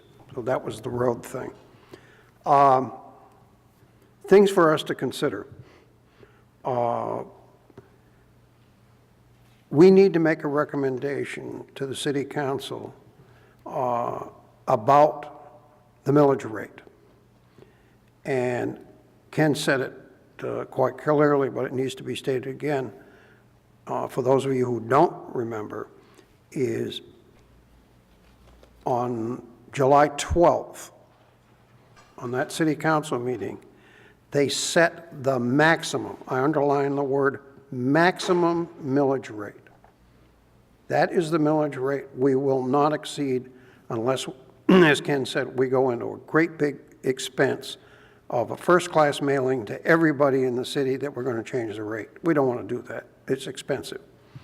So you set the maximum rate, and then in August, they set the final rate, which can be anything less than that maximum rate. last year, the maximum rate was 3.8 ... and it was reduced a little bit to 3.8, period. So just so that everybody understands that. So what should we set this is the question that we need to deal with. What should we recommend to the city council on July 12th? And it would seem from what Ken has told us that the maximum, this is one man's opinion, 3.8 would cover us as the maximum rate. Now, if you remember, the city council said they wanted to come in at the rollback rate if we could. And at this point, our tentative budget probably will do that, probably. You've got a number of things in there, especially health insurance, that could affect this. So that's one consideration, the 3.8. Keep that in mind. Now, this is purely a proposal. This isn't something that I personally want to push. It isn't just my idea. If the council were to accept in August the 3.8 rate, millage rate, that would raise tentatively something in the order of $329,000 more than the rollback rate. Why would we do that? Why would we even think of that?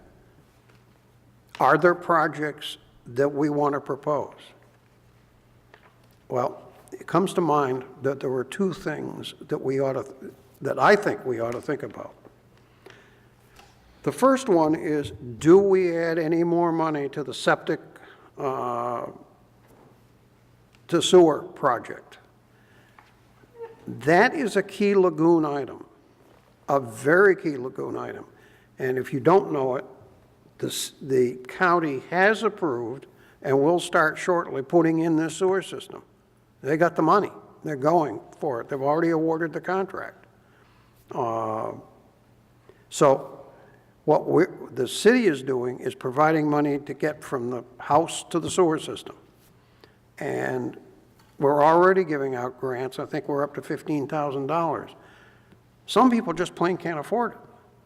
So do we increase that pot with part of the 328, the 329, or all of the 329? Now we come to the other one. This is really a far-out idea. Until tonight, none of us knew the impact of this proposed change in the, lost my thought, the homestead exemption, excuse me. That could affect, rough estimate, that could affect this place, based on Ken's numbers, somewhere between $300,000 and $500,000 less taxes 3 years from now. That's going to be a killer. You imagine that we're going to have to make that up if we're going to keep the same level of services. That's a pretty horrible thought. All kinds of negative things could happen. We could go back to the horrors of 08, 09, where we were laying people off and cutting back and not doing capital things, which cost us a lot of money. We got through it. So the idea might be, wild idea, raise this $329,000 and have a pot put it in a pot to cover some of that loss and cushion that loss. That's a better word, cushion that loss when it comes up. Next year, do the same thing so that we can ease into this thing and not get hit over the head. It's just a formation of an idea that I threw out because that's what the Budget Committee is all about. The basic budget is done very well by staff. Yes, we've got particular questions on certain items, but the basic budget is pretty well done. It's what we think as citizens that we need to do. So there are two items to chew on. I'm done. I got a question that you brought up on the sewage. Any idea what kind of money we're talking about there? The number of citizens that would be affected? Who would benefit from it? Just people close to the riverfront or the The ones? answer is it's only on the riverfronts where they're doing the thing. Now they're completing it on the riverfront, and I think it was 40-some parcels, Oh, no, it's a lot more than that. 140 then, just in the commercial. I don't know. That's just up and down the river, Well, it's everything on the east side of the railroad tracks. of the railroad track, yeah. Yeah. I think it was like 140 parcels in that presentation I saw by the county utilities. I may want to take that back. I'm not sure it's I the thought they were railroad just on tracks. I Indian think River it's Drive east side of right now. Route 1. Yeah, I think it's east of Route 1. I think you're Right, right. because, It is east of Route 1. yeah. mhm. all right, I think so it's to finish And I everything think they're up going and to down even try to Indian go River one Drive. road over. May I just add two comments to what he just said? One is, all of the projects that the county has put out to bid has come in at twice the amount that they have bidded for. So I think we need to keep that in mind, that our bids are getting more expensive, or expenses are getting more expensive. And I like your idea of a pot in the future. I also like the fact that, because if we do, the governor does give the homestead exemptions, we need to keep our rate up high so that when it does hit, we're not hit that hard. I agree with him entirely. Thank you. But Just it- one about also the twice the amount, really, all the more. And the sewer, by the way, they canceled the Wabasa sewer connection because it did come in for 20 million rather than the 10. I think that it was double, and they are going to put it out again. And our sewer has been delayed, but we are supposed to be getting it. And it's going to go one street over now so that we can hit more houses. That they said they were going to move it over. I've been going to council, sorry. Taking care of the citizens is what I'm all for also. Justifying some citizens versus the others, I'm not too on board with that just yet, unless it was a program where we set up where we were going to apply a certain amount of money every year as it became available to the rest of the city. But that would be kind of hard to get past. And if you were to do this, to put that $329,000 into a pot, so to speak, what Ken would really need to do is make it that amount restricted in the fund balance to that purpose only.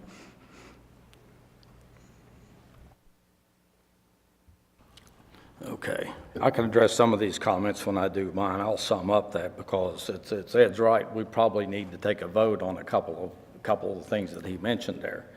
But before we get to that, I'll make my comments. I think I can sum them all up. But Michael, do you have any questions?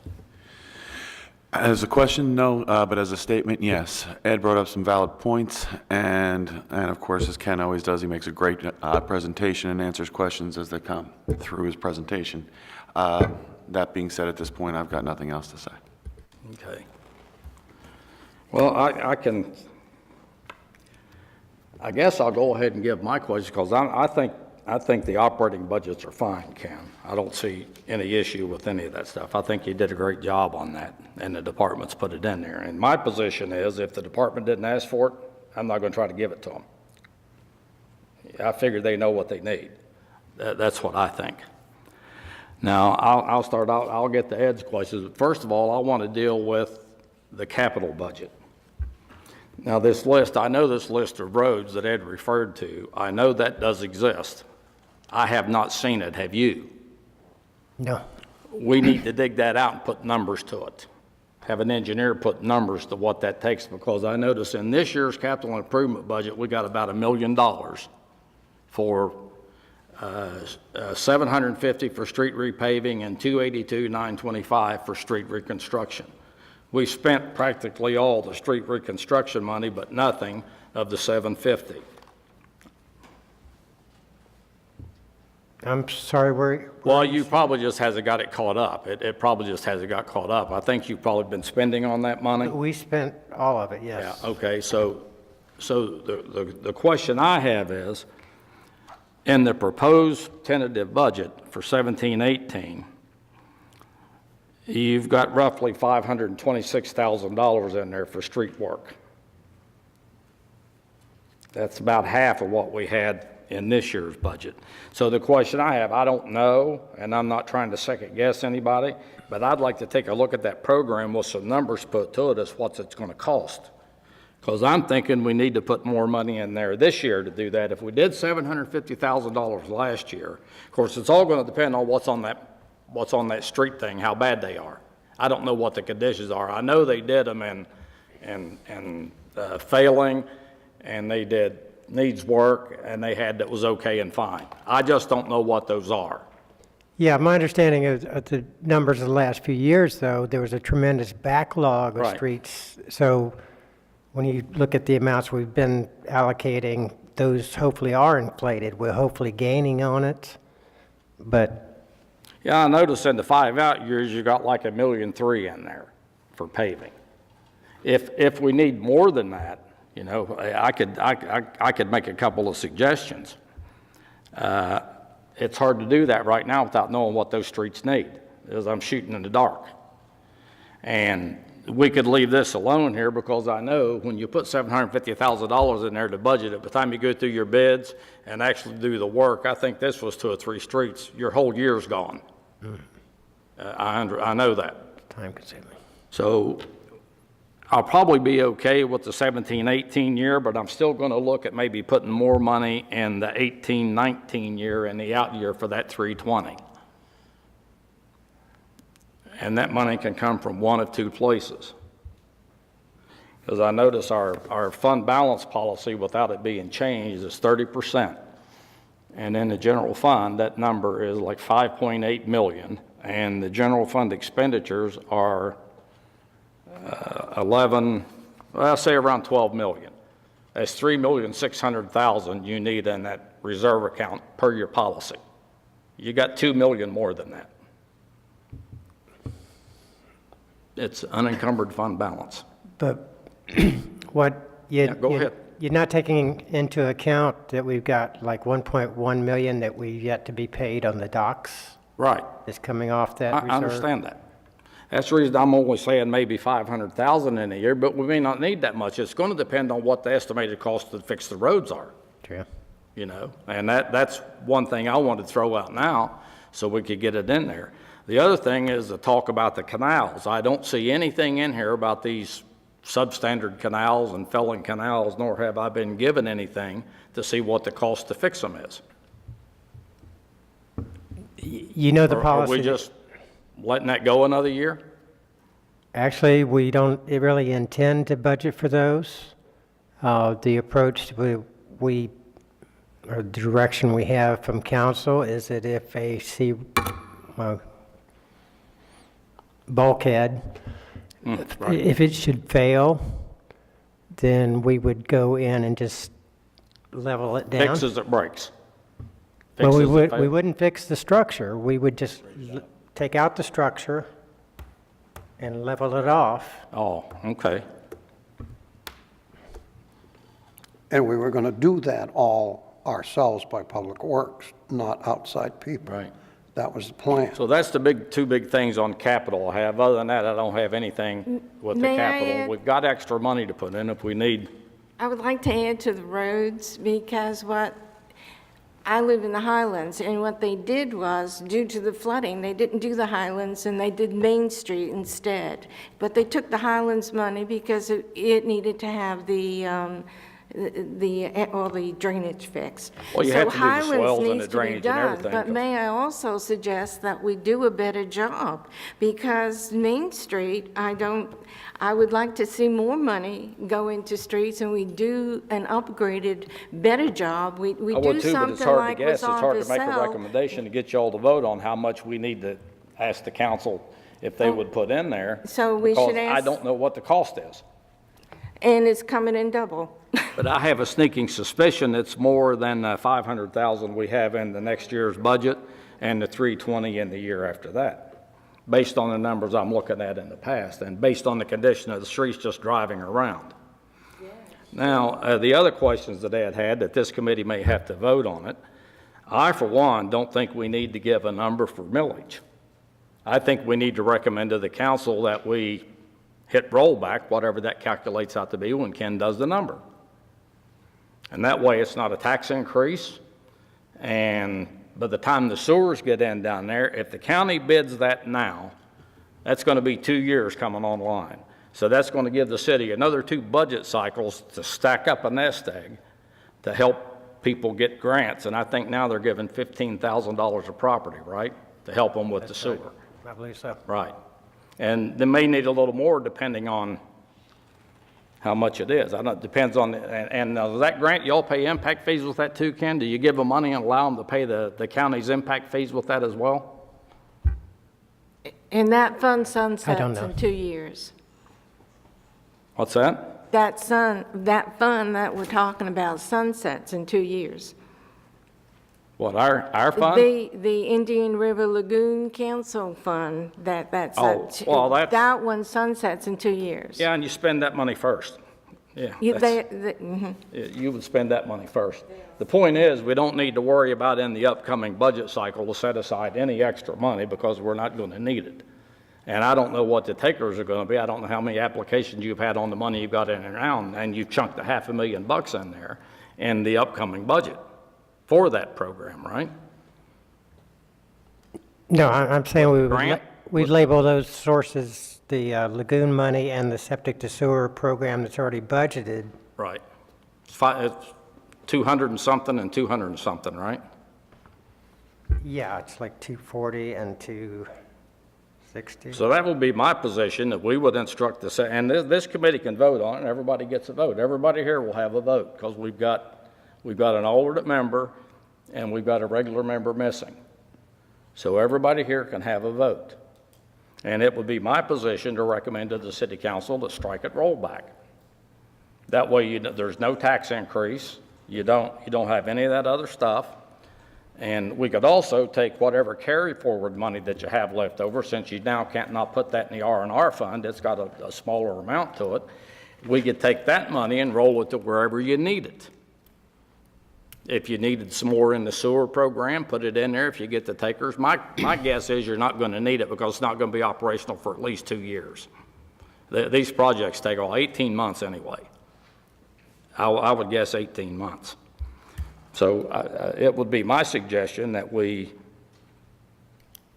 recommend to the city council that the committee recommends striking rollback as the millage rate, whatever that number calculates to be. Because what that will do, it will bring in exactly the amount of money that you have in the budget right now. Correct?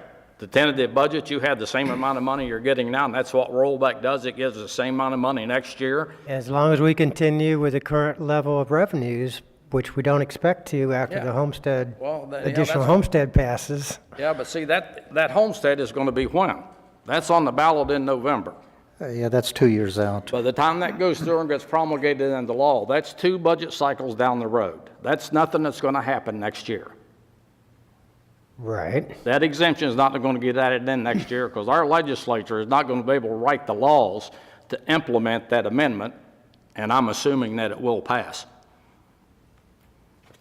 I don't follow which amendment you're Well, referring to. they have to put it into law when the Oh, after the ballot? yeah, after the ballot question passes, assuming it passes, the legislature still will have to meet in a session. And whether they address it next year in their 60 days or not, I have no way of knowing. But I'm guessing that's going to be at least 2 cycles down the road. So that's nothing that needs to be looked at immediately, in my opinion. True. Especially not in the 17-18 budget. It might be one more cycle down the road, and we could always address that next year. That would be my position. Now, did you have one other question, or did I think that addresses both of them? And I think the thing we need to vote on. Well, is the rollback going to cover the proposed budget as presented to us and leave any funding for any contingency that might maybe come in, say, wage negotiations that might exceed 3% that's in the budget? Well, if there's anything left over at rollback, I think it should be directed to either the sewer program or street repaving. One of those 2 things. That's the most dire needs the city has, as far as I know. Well, And I'm I saying think if we go, lagoon funding if we go is with adequately rollback, is it funded. going to cover the budget that was presented to us? Is there enough funding with rollback to cover this budget? I don't know for sure what rollback is until I get the DR 420. So I can't really answer Well, that. generally speaking, you take new construction and the reevaluations out, and rollback gives you the same amount of money on the new valuation that you collected the year before. It's going to be a few $1,000s off on your value. It's probably not going to be exactly that number. Well, But because part of the rollback calculation, you get to add that inflation factor back in. Yes, but right now I don't know the reassessed value.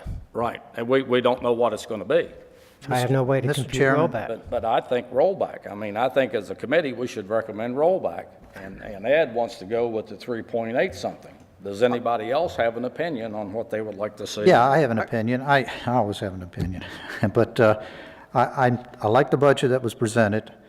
I think it's a fair budget, a workable budget. And I would propose that, I understand there may be a few more items at the council that, hopefully small dollar items, that may be included in your budget. They may present to you to have included, in which case I think that number is what I'd feel comfortable with, recommend to the city that they use that as the rate for the millage. Which rate was that? That would be an amount to cover the existing budget plus any additionals that were added by the council at the next meeting. Well, how are you going to give them a number because you don't know what it is? Yeah, but I not sure I know. I know how Ed thinks, and I agree with Ed's thinking, that you put the higher number in. You can always drop it down when you approve the budget. Of course. And you put the high number in on the notice that goes out in August, and that's the 3.8 that exists right now. And you don't try and guess at what the heck the rollback number is going to be. You don't have to You guess you don't need to do that. But I think that's what Ed wants to do, that the number should be recommended to city council for the, what do we want to call Well, it? then- What's the notice? Or, Ed, yeah, the you tag. need, Yeah, whatever the hell that you form put that is, in the yeah. form of a motion, Ed. Yeah, and I thought that's what Ed. Okay. Just before I make the motion, I want to reiterate again, just that this is not the final millage. That's correct. It is the maximum millage that we can set without going out to a mass mailing, first class. Understand. To everyone in the city. So, with that point in mind, I'll make the following motion, that we recommend on July 12th at the city council meeting, where they're going to set the maximum millage for the DR 420, that we recommend a millage of 3.8. Is there a second to that? Yeah, I'll second that. Okay. I would like to, instead of a voice vote, could you call the roll on that vote, please? Mr. Chairman, do you want a discussion before we go forward? Yeah, I thought that's what we've been doing. You want to discuss it more? Yeah, Go ahead. well, I'll refer to you first. Oh, no. I like it. 3.8, okay. No one wants any discussion. I just want to make sure that everyone had a chance to voice discussion before we voted on it. So please call a voice vote. Mr. Herlihy, Yes. Mr. Slavin, Yes. Mr. Napier, Who? Napier, No. Mr. Frank, No. Mr. Hoffman, Yes. Mr. Hall, Yes. Ms. Ring. Yes. Okay, that's decided. So that'll be in the minutes. Now, was there any other issue that you brought up, Ed, that we need to vote on?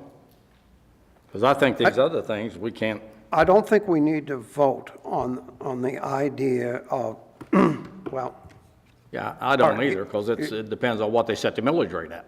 no. Just a sec, let me back up for a second. Does the committee, and I'm not sure we have to take the vote tonight. It's something that I think we can consider on July 10th, which is our next meeting. At the moment, it's our next meeting. Whether we want to add, and there are 3 items that are now have been discussed. Do we want to keep the millage rate, recommend to the council, ultimately, the millage rate of 3.58? What do we want to do with the $329,000 that raises? Roads, septic to sewer, and the concept of a fund to cover the ultimate rate, loss of taxes due to the homestead exemption. I think if we consider those 3 and put them on the agenda to consider on July 10th, and it gives you a chance to think about them. Well, that would be okay, but here's my position on that, because that would be 2 years before that tax would hit the books and do it. And they had a 10% increase in values this year in the tentative budget. They had, what was your increase last year, Ken, around 10% as well? Increase in budget amount last year? No, the 7%. property values. 7. I'm sorry, I still don't understand your question. The budget you're in now, what, last year when you got the increases, when you got the DR 420, how much did your values go up from the prior year? Around 10%, wasn't it?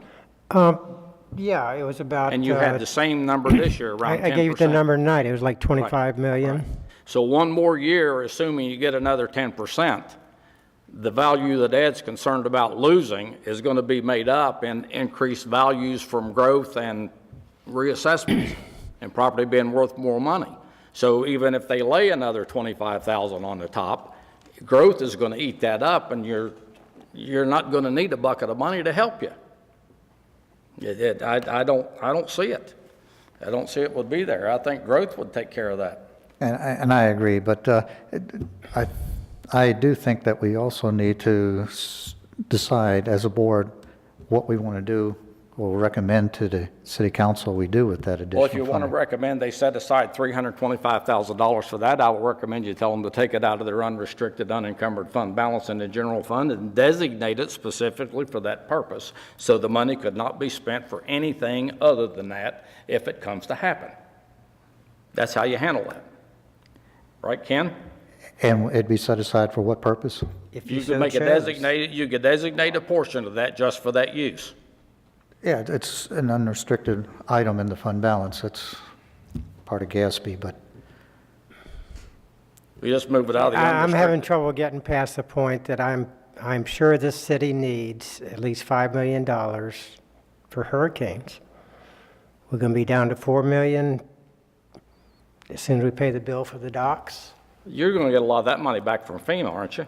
That you spend on the docks? A lot of it, which gets us back up to a $5 million level. Well, you'll get 60 But the or next 70%. storm could be worse than the last one. And if it is, I'm seeing issues that we're putting, or a position the city we're putting in. It's not like we have to build up $5 more million. We have $5 million. Right. I'm just saying preserve it. Right. And you would still have that, only a portion of it would come out of unrestricted and go into a restricted number. And if the bottom fell out, you needed it, council could always move it back. Council can remove any restriction that council puts on funds. It's not that big of an issue. I think it is a big issue, and I'm very concerned about it, because if we have a hole of $300,000 to $500,000 all of a sudden, what are we going to do? We're either going to fill the hole, not fill the hole. How do you fill the hole? If you've got no money, you raise the taxes. Well, that's why we have a 30% fund balance policy, and that bucket is filled up. We need to raise the policy.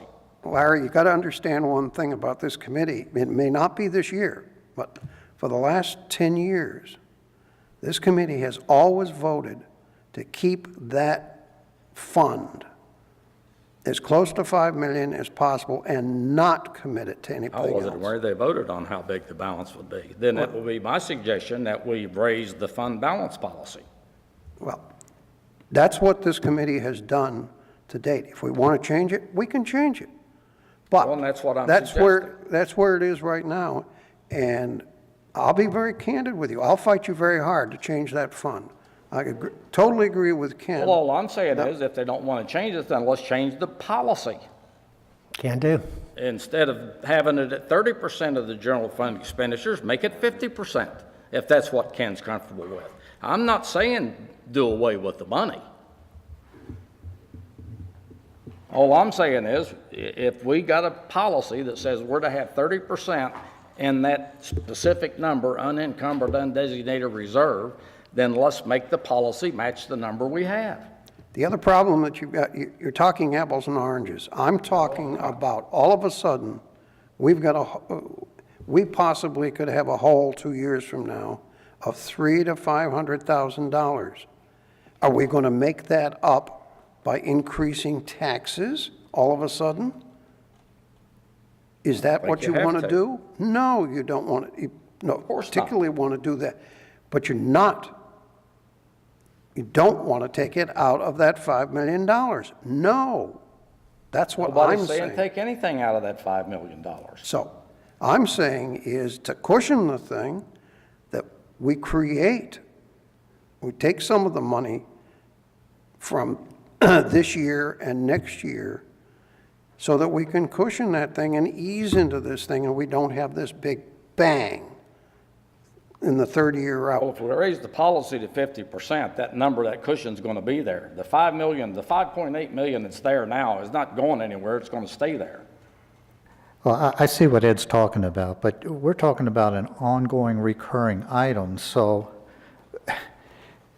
you're talking about funding that every year, increasing the fund balance to make up for that, and I don't see that happening.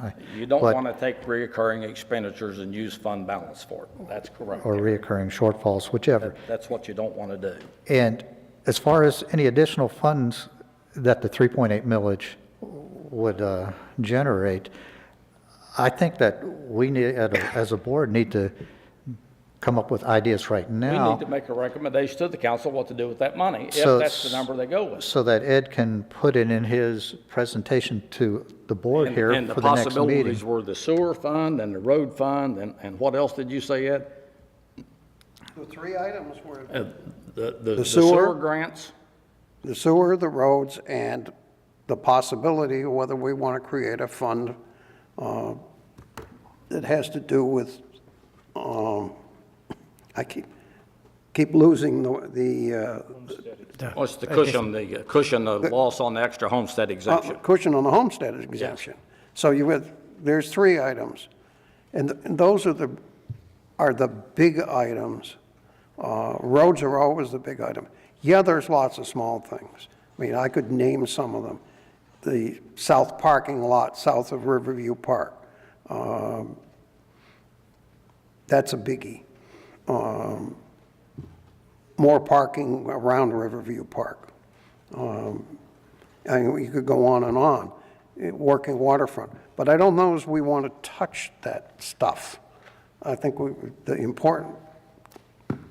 I think from my experience on this board, and with the city council is roads are very, very, very important.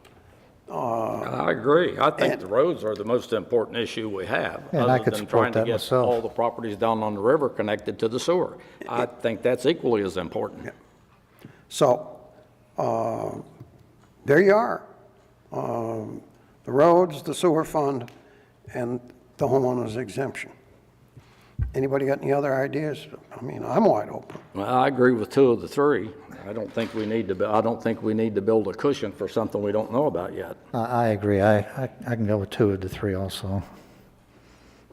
Do we need I'll to, entertain a motion to take the extra money that it gets for sewers and streets. And they can divvy it up. However, that would be up to Ken and the city manager. If they've got like $389,000, they could decide what the most important need was and use it for one of those 2 purposes.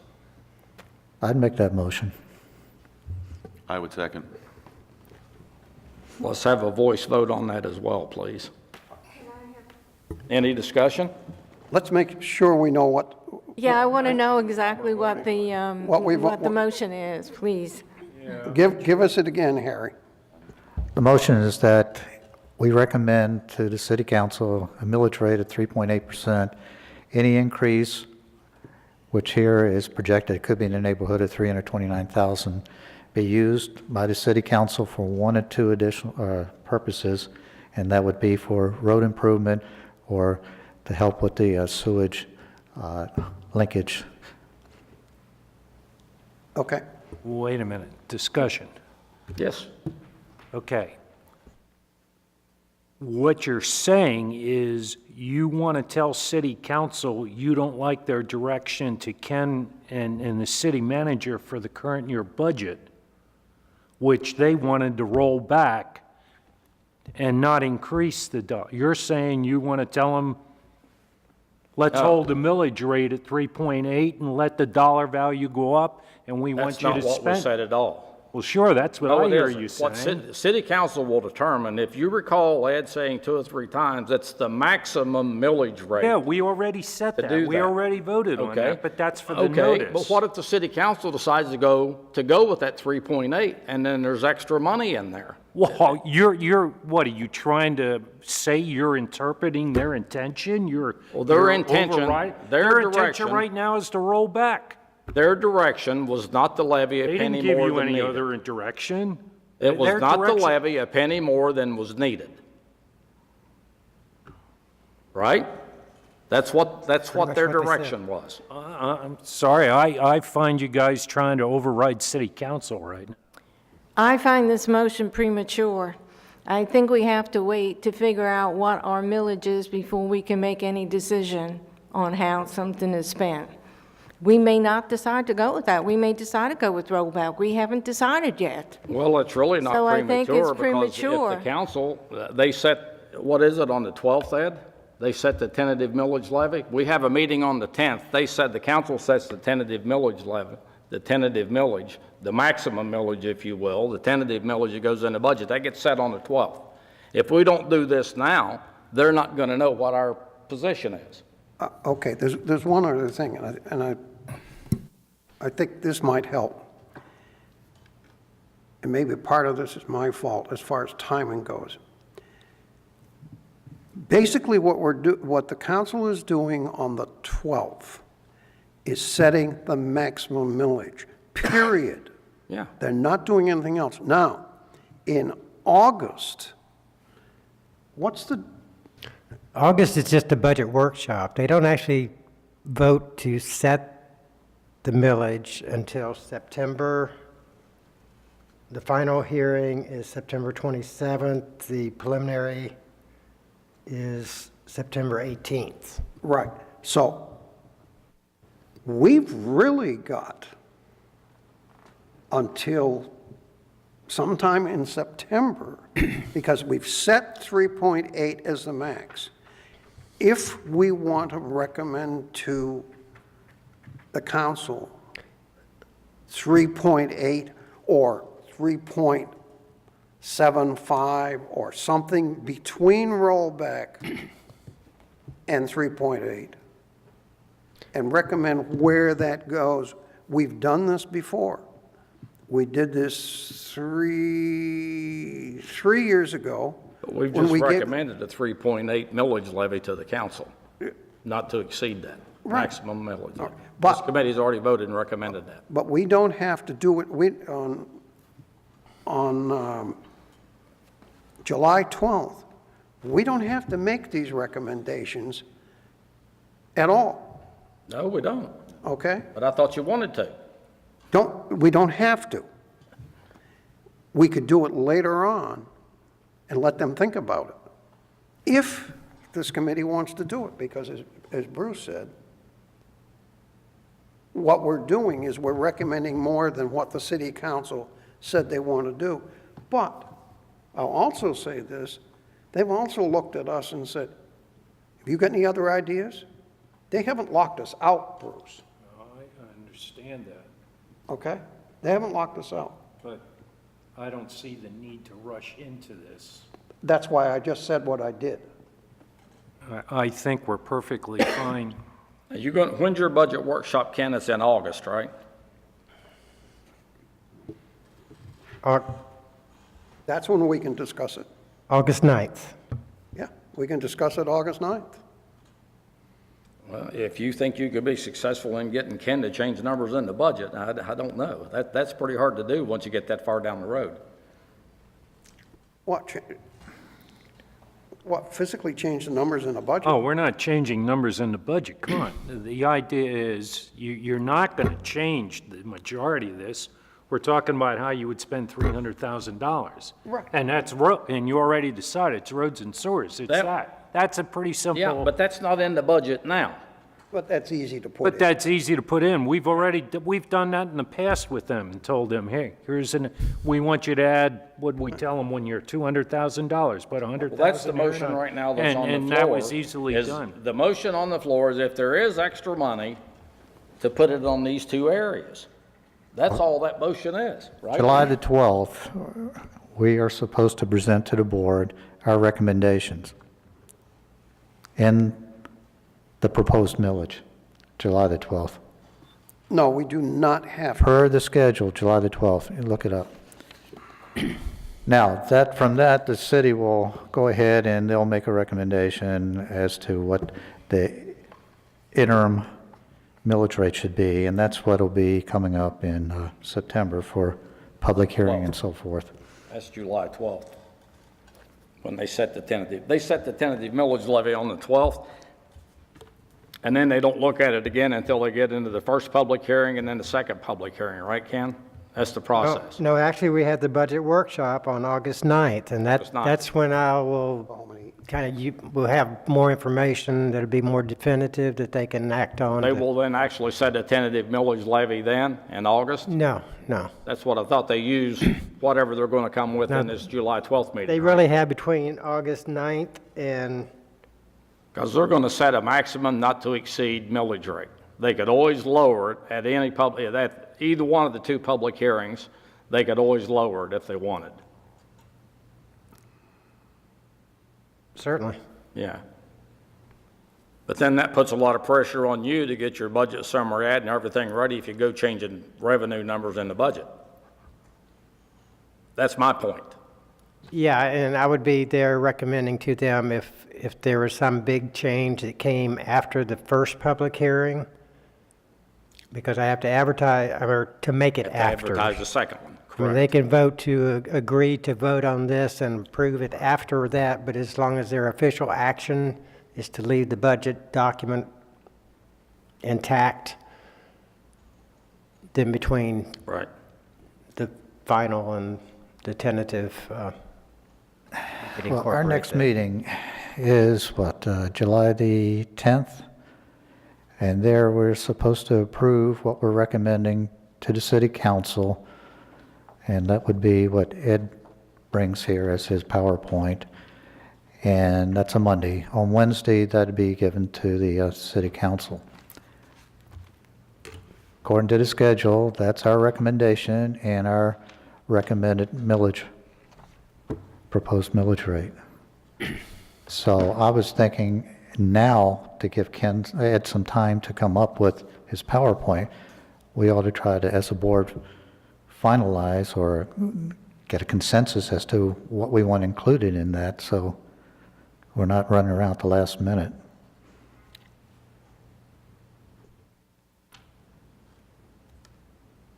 So any other discussion? There's a motion and a second on the floor. Let's have a voice vote, please. Roll call vote. Mr. Herlihy? No. Mr. Slavin? No. Mr. Napier? Yes. Mr. Frank? No. Mr. Hoffman? No. Mr. Hall? Yes? Ms. Ring? No. Okay. Now, that was it. That covered all your items, right, Ed? Yeah. Okay. And discussions, the topics for the next meeting, I think we should just have an agenda just like this one. Do the same thing, except you probably won't need to do any kind of a brief presentation, will you? Only to update you probably on the millage numbers. Mr. Chairman, their next meeting, we've got to make a recommendation to the city council. Ed, do you have any idea what us as a board might want to include in your PowerPoint? Because I'm sitting here right now, I'm not sure as to if we have any kind of consensus. Well, my thought at this instant, Harry, is that we go away and think about what we've talked about tonight. And I don't have any problem. If we bring it back up and we want to do it, we want to put roads and sewer in the thing, it's going to take all of an hour or less.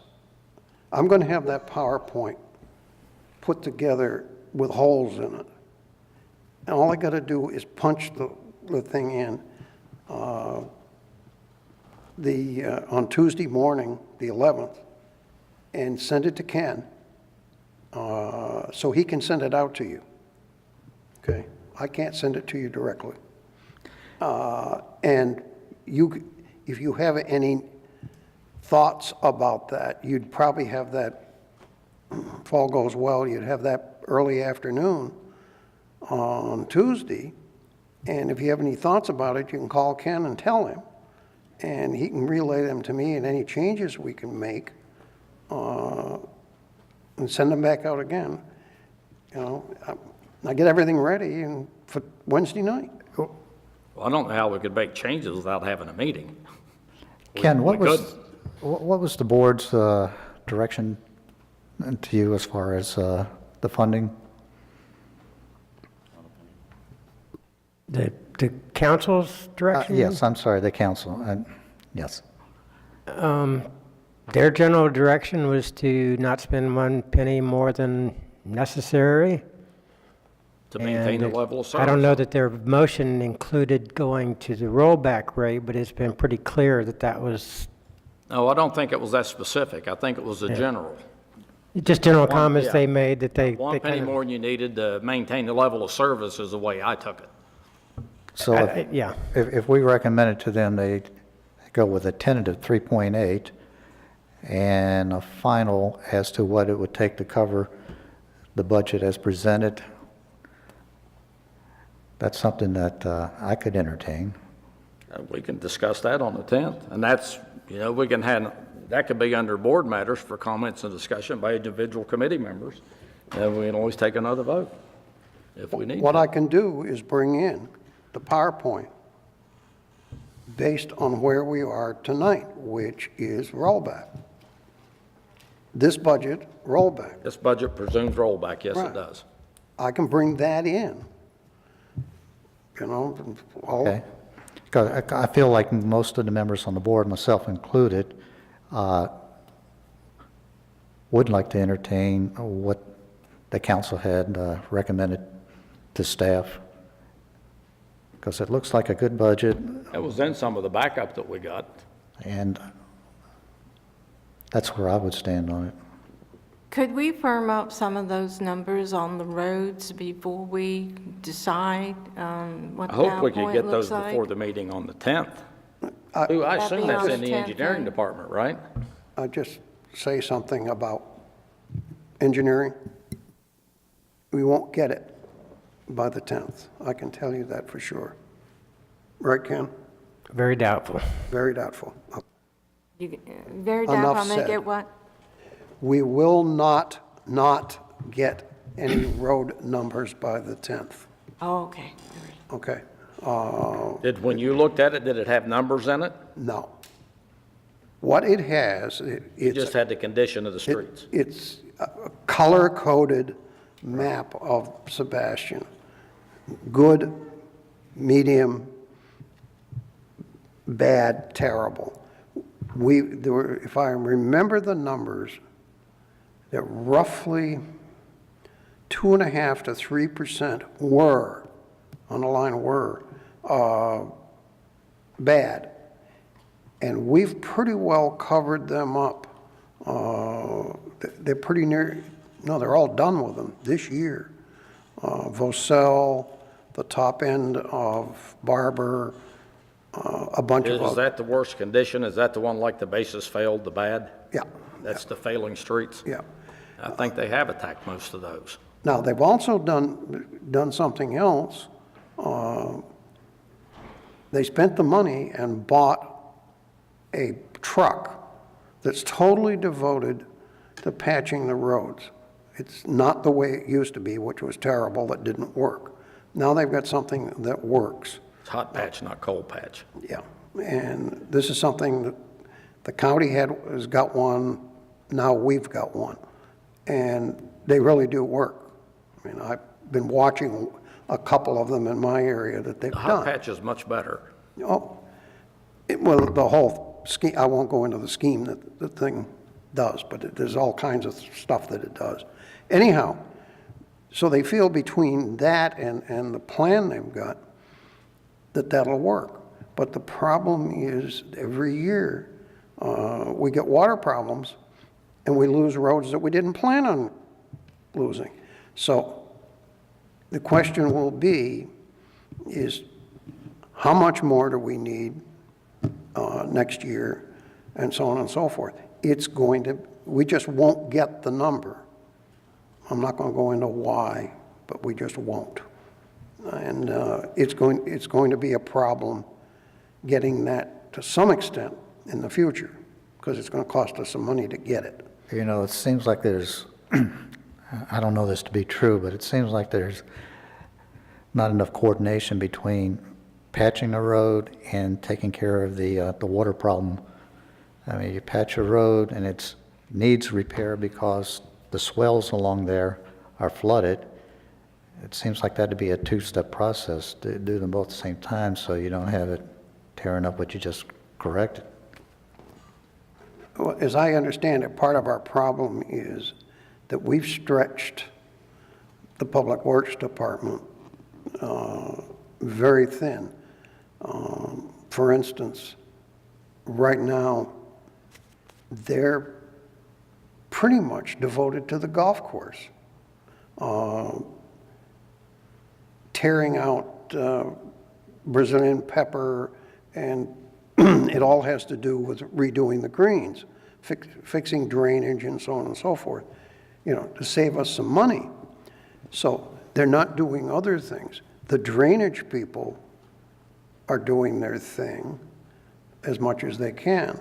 Well, you know, the golf course is an enterprise fund, and we've spent money for equipment curtailed the quarter-round program and bought equipment that was supposed to be more efficient in taking care of the swell problem, and if they're being diverted somewhere else, that may not be a good thing to be doing.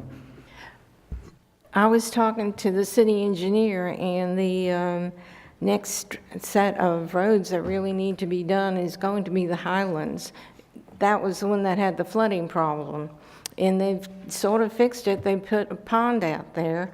I guess they could use another pond or two out there, so if we do have extra money, we can help our stormwater by building a few more ponds to collect the water that floods the streets. But the Highlands is next, and it, like I said, I really would rather see a better quality road go down than what we did on Main Street. I'm sorry, I just think we need to do better work and have, that's just my opinion.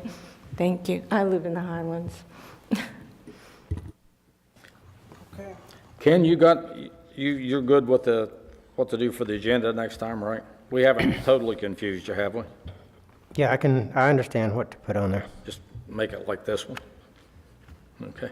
Anything else for the good of the committee? Move we adjourn. Meeting is adjourned.